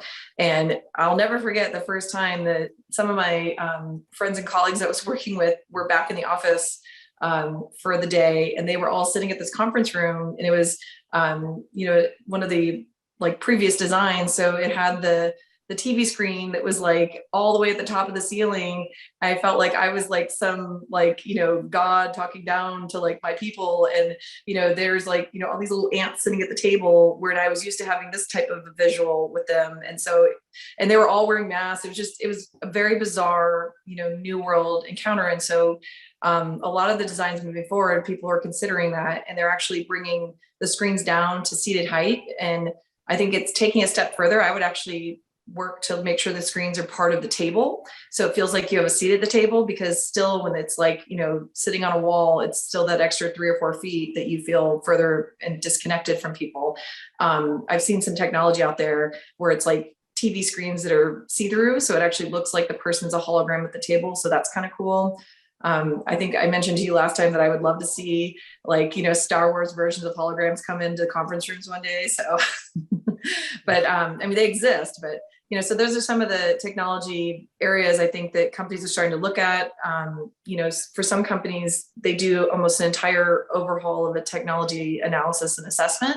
And I think, you know, that's kind of an interesting way to go about it, is start to look at what technology exists today, what's coming in 3 years, 5 years, 10 years, and start to create a plan for that, but also to make sure you never embed it into your actual physical space, because technology is changing every 6 to 8 months. And so it's never a good idea. And I have technology friends in like the AV world who laugh about how sometimes a product's ordered and it's like already obsolete by the time it gets installed. And so just making sure that it's flexible, just as the space needs to be flexible for every change that's coming. Right, software over hardware, perhaps. That's interesting. Yeah, I mean, as a company, you know, at SANDOW, we're you know, hosting a conference and talking about virtual conference software, and I think everybody's dealing with, you know, with questions about this. So I'm interested if anybody else has been looking into new technologies that they're kind of Just you know, similarly, we've had to take technologies like the scheduling technology that you mentioned that never really had to deal with before, start using it in our residential buildings so that, you know, these small conference rooms or phone booths could be reserved. And even in addition to that, using it to reserve space in spaces like the gym, where, you know, you didn't necessarily want to be around a lot of people. And maybe there were even rules or laws prohibiting more people from being in that space. So we're seeing a lot of that technology bleed back into the residential space as well. Right, right. I think it's only the beginning. Seth, I know in the golf world, certainly VR is a big part of working on people's swings. Is it also a part of the office at all, or anything along those lines? I think it will evolve, and I think actually Maria could probably speak to this more, because as we're starting to build and think about our new, or reinventing our new kind of space, we've thought and talked about these smaller meeting spaces to be more collaborative with that hybrid workforce, right? Some in, some out.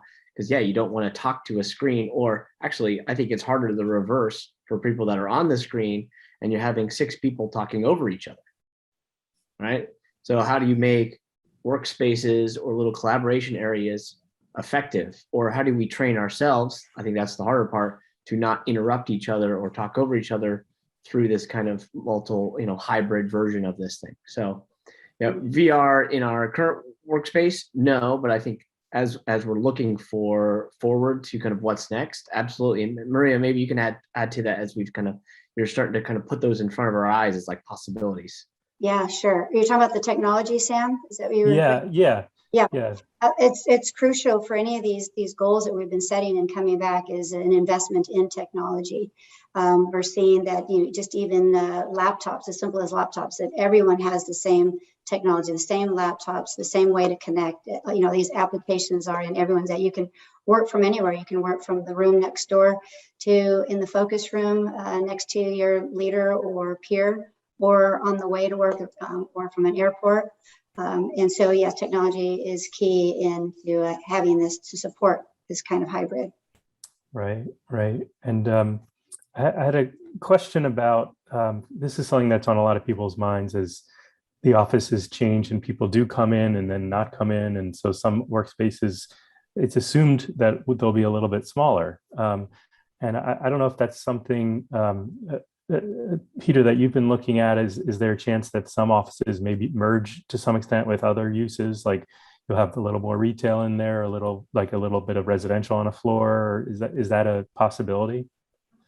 There are some projects that we've been looking at recently where we've been considering designing the space to be flexible, not just in terms of office. That's obviously a part that we're unsure of how much office to build right now. But having the flexibility in the construction type and some of the systems being installed so that it could be eventually changed to something like residential is something that we're thinking about. We're also seeing that it's not really about office space. We're seeing that a lot with parking. Some cities have some antiquated parking rules that require a certain number of cars per residential unit, which are quite high.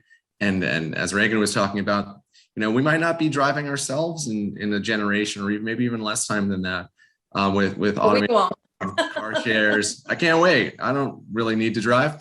The idea is that we're building parking decks that we know in the future we might be able to take back as future office or residential space, and we're planning for certain construction types and conduits and things like that will make that easier in the future. That's interesting. We're seeing from a real estate perspective that about 20 to 40%, depends, are reducing their real estate in their facilities. Implementing this work from home hybrid between 20 and 40 is what we're seeing so far. So kind of an average of 30 is incorporating it right away, that 40% off the bottom are assuming to work from home. So that's a huge thing. And Maria, we talked a little bit about how the office and the residential realms are converging. And I loved some of the examples we've already heard. Peter was talking about, how homes are now, obviously have tech support, and how they have little niches that are sort of similar to breakout spaces. And we've talked about that in the office. You certainly talked about how, people want to have some of the things they had, like the outdoor space, or the ability to kind of just have their own little space. Do you think that, I think that was already starting to happen. When you're talking with clients, are they asking for that? And how are you sort of pushing that to an even kind of, greater level than it was recently? I think it's a good question about like some of this was already starting to happen, and with the pandemic just really accelerated it and really highlighted the need for some of these. And so we're just the push. I think people are seeing that we need to move even quicker on that. Like you said, the different layouts, used to being able to work from different settings at home, that now the conference room really is becoming laid out more like lounge or living room areas, that you can also make it modular and can churn, it can contract and expand. So building the flexibility into these spaces. Right. By the way, there's a question from Tracy Vashkup, I believe. Hope I'm pronouncing your name right, Tracy. She just wanted to clarify, you mentioned before that 30%, did you mean that the average of 30% of your clients are reducing space, or that the average reduction in space overall is 30%? Thank you. The average reduction overall is 30%. We've been seeing across the board. Wow. Some 20, some 40. Yeah, so that's definitely going to bring some more changes that probably we don't know about yet, but that's certainly interesting to see. And with when you mentioned that, helping reduce costs, but also, doing less travel for work has also reduced about 20% due to the video communication. So again, embedding that technology saves on those expenses as well. So we're seeing these different ways of reducing costs. Right. I guess, the pandemic has had effects that we didn't think it would have. Like Seth, your business has actually improved during the pandemic, where people are golfing. And obviously, Peter, it sounds like to some extent your business has expanded because of the pandemic. I guess there are a lot of impacts that this thing has had, and I'm curious about that on the office and on residential realm that are kind of antithetical to what I maybe thought they were.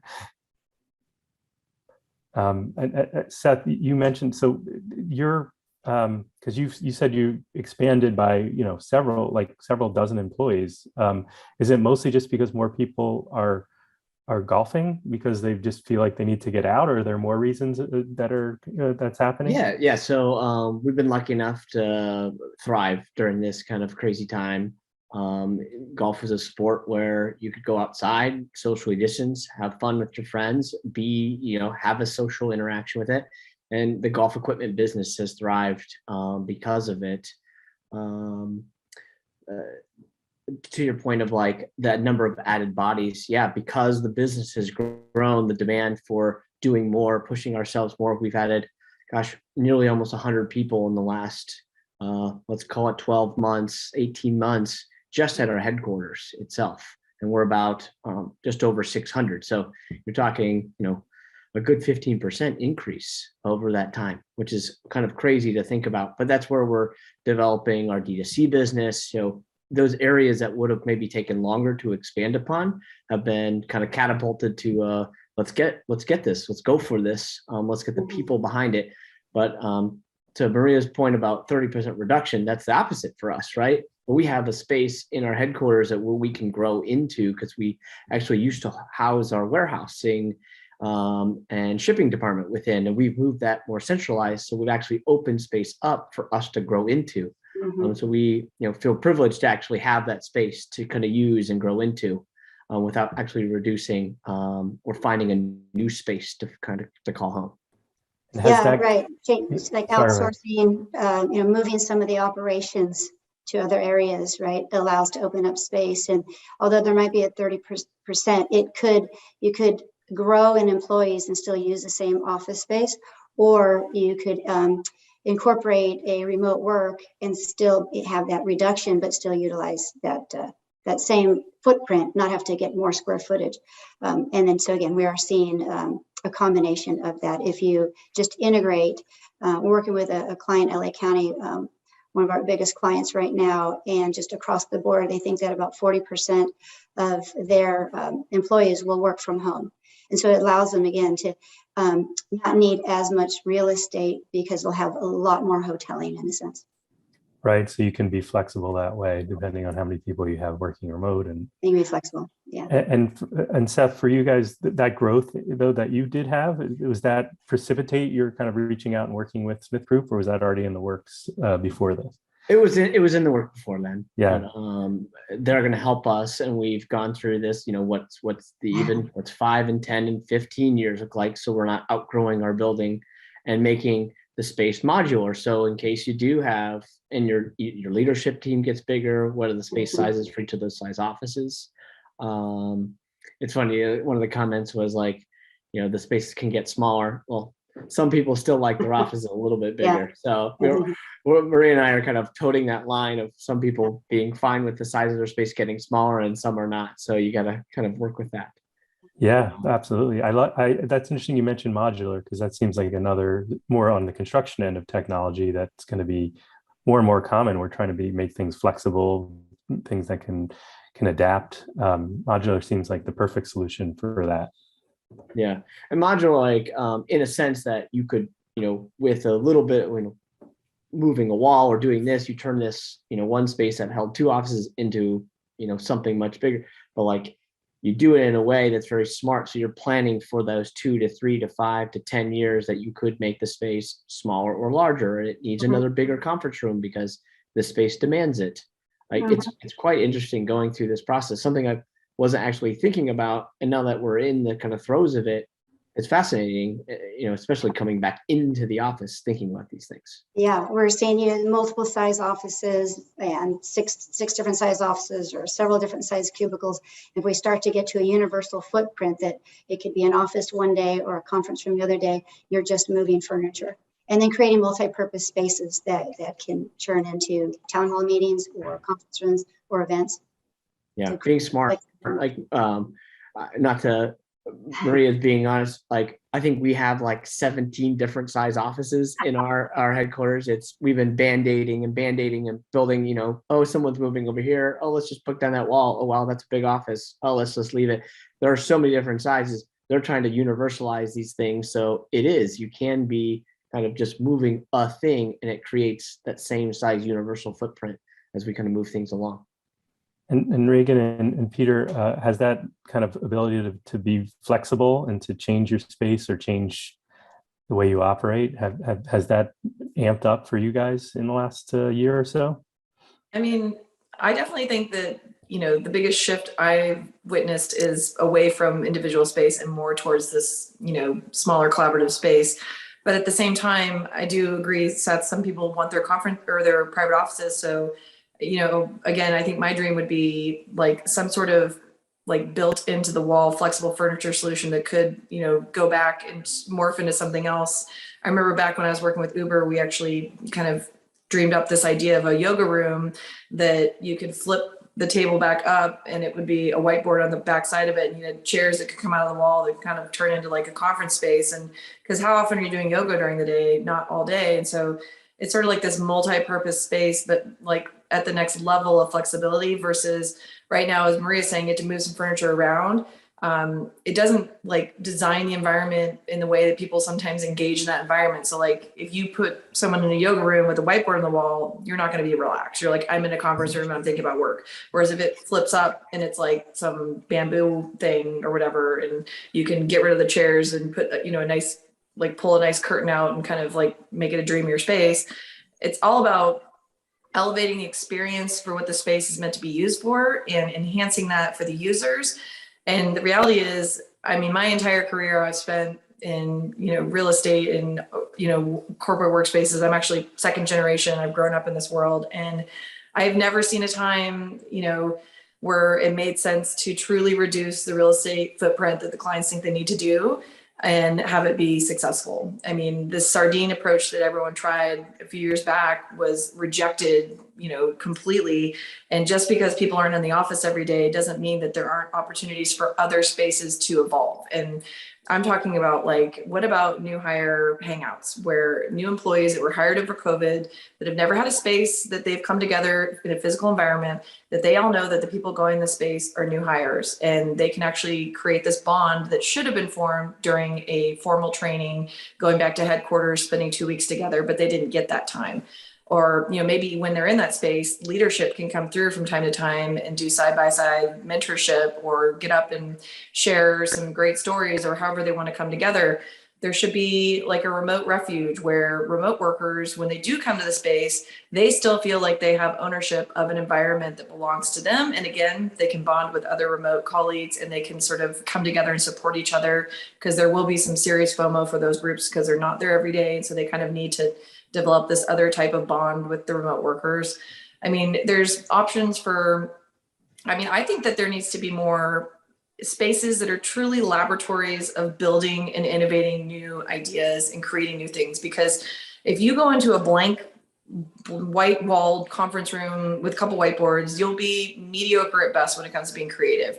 Whereas like some spaces have things like 3D printers, they have like engineering things that you could build, like there's Lego rooms, like they really need to create spaces that people can just turn work off for a minute and turn on their creative brains so they can start to think outside the box in ways that companies are expecting from them, which you can't do when you're staring at a computer screen or when you're staring at a blank white wall. It's like, how do we engage our audiences more in a way that they get, the audience being the employees, in a way that they connect to a space and get excited. And it reminds me of this company in LA, actually, that I worked with, where every single conference room that they had was a different theme. And it sounds kind of hokey and silly, but they did it the right way.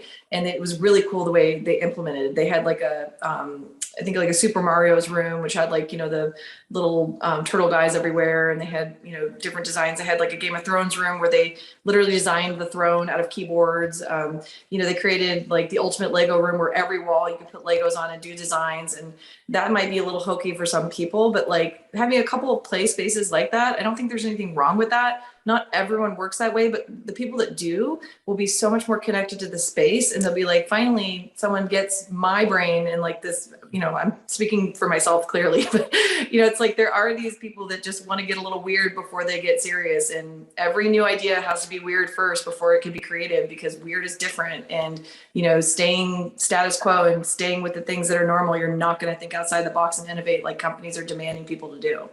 I think that's a great example of when you're saying drilling down and what is your company really about? What are your employees really about? So if you're a creative company, then it makes so much sense to drive creativity through the design itself. It's something we talk about in education design. Like, do you want kids to just be in a normal school, or if you have them kind of in a space that they can explore and learn things as through the space itself, then that can also drive a lot of results. So I think that's really fascinating. And your mention of wellness, by the way, of the yoga room, because I think that's something that was obviously already happening before the pandemic, but we've all been PTSD now, and wellness is that much more important. And I think that it's something that's going to be demanded. It's something that an office can offer, I think, to a better extent than being stuck in your home. And they can have really good wellness facilities. People want to come in and take advantage of that. And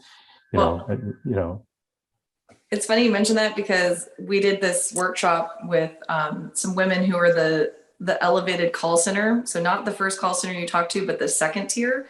They get the angry customers. And we were trying to help them with their mental well-being, because that was their biggest challenge. Because imagine being screamed at all day for your job. And one of the women was like, could we just have a scream room? Like when we can just go in there and like beat the walls and just scream at the top of our lungs. And I was like, oh, that's sad, but also a great idea. And why doesn't every office have that? Because we all have that moment where our human emotions, like our reptilian brain says, no, fight or flight, I need to get this out right now. And instead of being irritated at a colleague, you can just go, tend to like your like behavioral parts within a closed room and just scream it out or something. Or there's other people that have sensory issues where too much light, too much sound, and you can't turn your ears off. Having a space that you can just almost be like a sensory deprivation pod, and you just go in there for 20 minutes and get away from all the noise and the buffer. I mean, there's other things that the real estate can be repurposed to that can draw people into the space other than giving someone a private office or workstation. And I think that's what I would challenge most people to think about moving forward, is like, what else can the workspace do to bring people in and to help support what we're going through? Right. It has to really list people putting the designs together, and the leaders of a company need to really listen to what people need. There's somebody in the audience that commented about spaces that are specifically project based. So then, that you kind of ramp up the space so it's ready to go when you have a project. So it has to be catered to either specific personal needs or a specific project, just really thinking about consciously about what that space is about. And Peter, I didn't mean to leave you out. I know No, it's I'd fine. asked earlier about how you guys were responding to flexibility and sort of personal spaces. Well, I think it kind of goes to what we were saying before, where the office is becoming more like the home. But on the flip side, for me, the home becomes more like the office. So for us, the flexibility of the space isn't necessarily what you want, because there's not necessarily anyone there to collaborate with. At home, you're working on your own. You want to shut the door, have your own private refuge, maybe get away from your bed, even if it's just like sliding a barn door or some pocket doors, to have your own little enclosed workspace where you can focus. That's the type of flexibility we're seeing, kind of within residential units, but not much more than that. Right. That is a very different scenario where, if you need I'm down for the Lego walls. That sounds great to me as an architect too. I want to keep playing, but not everyone.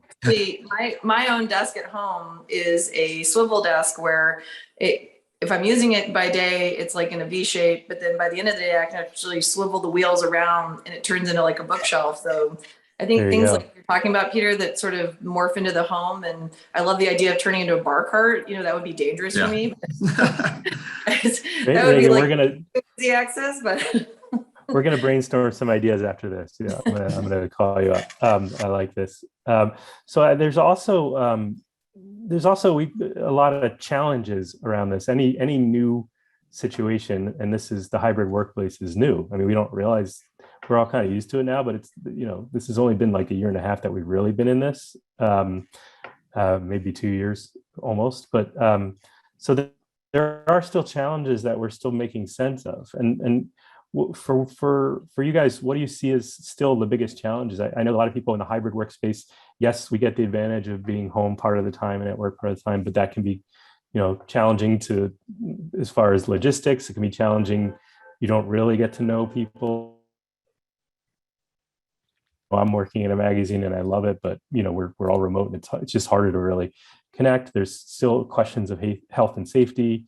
What do you see as the biggest still remaining challenges to this new kind of reality that we're in of the hybrid workplace?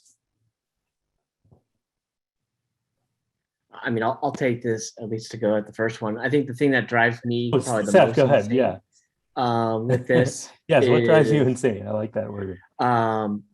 Is the amount of kind of communication, or the different ways people try to communicate with you, whether it's a text, an email, now a Zoom like chat or a Teams chat. Like, it feels like used to be an email and a text. Now there's like multiple touch points coming at you, and you have to always check all of them. Or if you missed one because it got floated down, you missed that kind of conversation. Yes. I think as one of the biggest things that kind of, oh, didn't you get my Teams? Well, no, I didn't. You didn't text me, or you didn't email me, because those are where I primarily go. It's just kind of bringing your mind into all of these areas that people are starting to communicate with you. And, oh, this guy always texts you. Okay, I got to make sure those are the things I'm checking. Like, I feel like we've opened it up almost too wide sometimes, that there's so much communication now. Right. And how does each office sort of, okay, we're going to sort of foreground this. Like, I know we've developed Slack as sort of a key thing in a lot of ways, but not everybody likes that. And it's like, okay, so what is going to be our go-to here? Otherwise it becomes sort of a jumble. The two guys that didn't like Slack, what, are they still emailing you? Okay, so now you got to check both of these kind of constantly. So yes, they are. So what else is this is fun. This is like the venting session, or like the scream room. What are like the other things driving you guys crazy in the new being in the architecture and design adjacent space, I think what we've been missing in terms of what we're getting out of the workspace, to go out what Seth and some others were saying a long time ago, is that that informal collaboration when you run into somebody. I feel like that's even heightened when you're working on like architecture and design projects, because there's always like a little thing, or you want to show a sketch or whatever. So that's suffered. I found that those meetings when you're actually like getting in the room together and coordinating, it's so much more easy in person. But on the flip side of that, there have been some technologies developed that have tried to essentially take what was mentioned earlier of like a dedicated team task force space or wherever it might be, and to make it virtual. So there are apps and web pages like Miro, where you can continuously pin up what you're working on, and different collaborators and different consultants can come in and even write notes or move things around, and you kind of see what everyone is working on. And I felt like that's helped us understand what we're all doing. And when we can't get in the same room together, at least we can all kind of show our work at the same time. And that's been helpful. That's good. That is, we've tried Miro a little bit too. These things are, every day you need I'm like a learning new ones. curator when you have Miro. You need someone to be in charge of the board and clean it up. Yes. But yeah, I find it helpful. Yeah, we do that as well. I think one I mentioned was the equity part.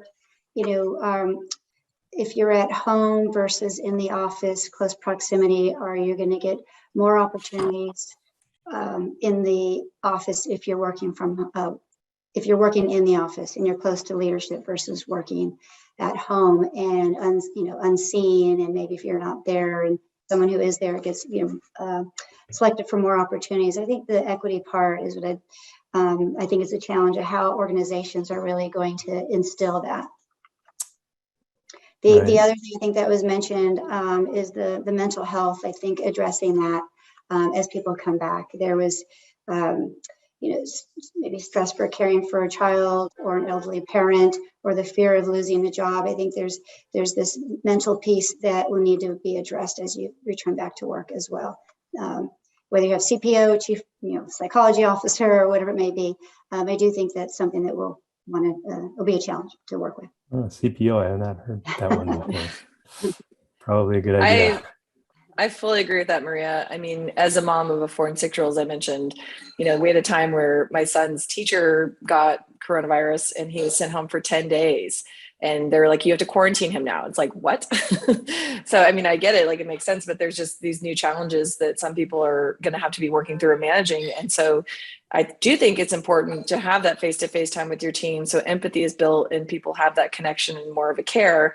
So for when things happen, it's like, you are more understanding of the situation. Whereas, some of the other challenges I think with this new world is, again, it's like a scheduling kind of a nightmare, if you will, to come together as teams and work together at times, who's in the office, who's not. And so that's why some of those technology tools, as you mentioned, Peter, the ones I mentioned earlier, like the, desk reservation thing, you can actually see on the software who's actually in the office for the day. You can see who's planning it for the week. So that might help in planning, certain in-person meetings when most of the people are there in person. But again, being empathetic to people who are working from home that day, making sure that they feel like they have, a seat at the table. A lot of companies that I've heard from in this realm, they've decided that there is a threshold for size that, if a certain percentage is at home during that time, it will just be in a completely 100% online meeting or completely 100% mandatory in-person meeting. And they try and work through that as well. Because those are challenges, I think, that we're still figuring out as we go along. And I think technology will help us to bridge a lot of those gaps. Excellent. Well, I think you guys have answered all the questions I have. And there's a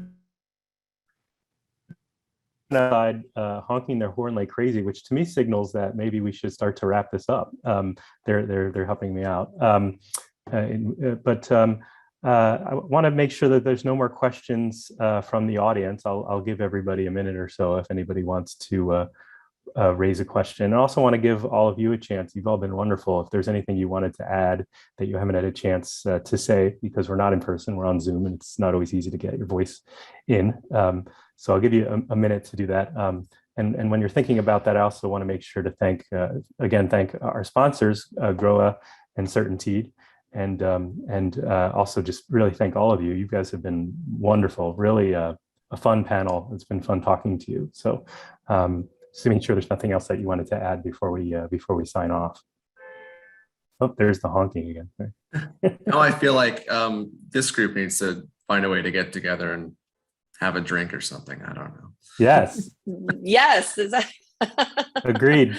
We're now experiencing the challenge of the virtual office because I'm in New York and and Reagan's in Austin, and Well, I'm Seth's at a spending more time in hotel. California than I do lately in Texas, so I'm happy to meet up anytime. Yeah, I think Maria, I'm going to see you in a couple of weeks, right? Yep. See you. So, you know, well, since we'll have to either meet in person and have a drink, or find a way to have a virtual drink that feels real. I don't know. That's the next invention, I guess. I guess it's a VR thing or something. I don't know. I mean, I think every company should have like events-based spaces in large metropolitan cities so they can host meetings like that, right? Wouldn't that be a good design, Peter?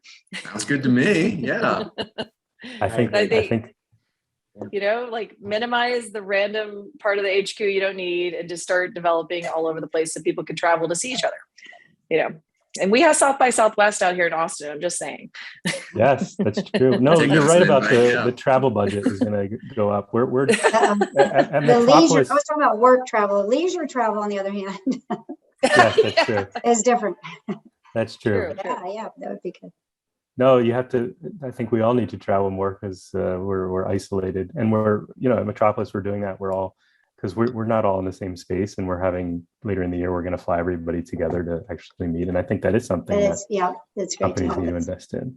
Yeah. Well, and then when we stop doing some of those, it affects. We talked about this, the tentacles that Peter's talking about, but we travel less than it affects commercial aerospace, airports, the food service that's in the airports, hospitality. Right. So there's this other part of the tentacles of how it affects and impacts these other industries that come full circle, like we're seeing with the supply chain right now. So that's for sure. It's like you guys have your next think tank. Yes. Thank you. Thank you. We'll take that. Well, apologies for this person honking. I think somebody's blocking the road. It's New York. We're totally fine with that. Yeah. I'm surprised my 4-year-old hasn't been honking in the background. Yeah, my dog hasn't come. This is, we're starting to master this hybrid workspace. It's good.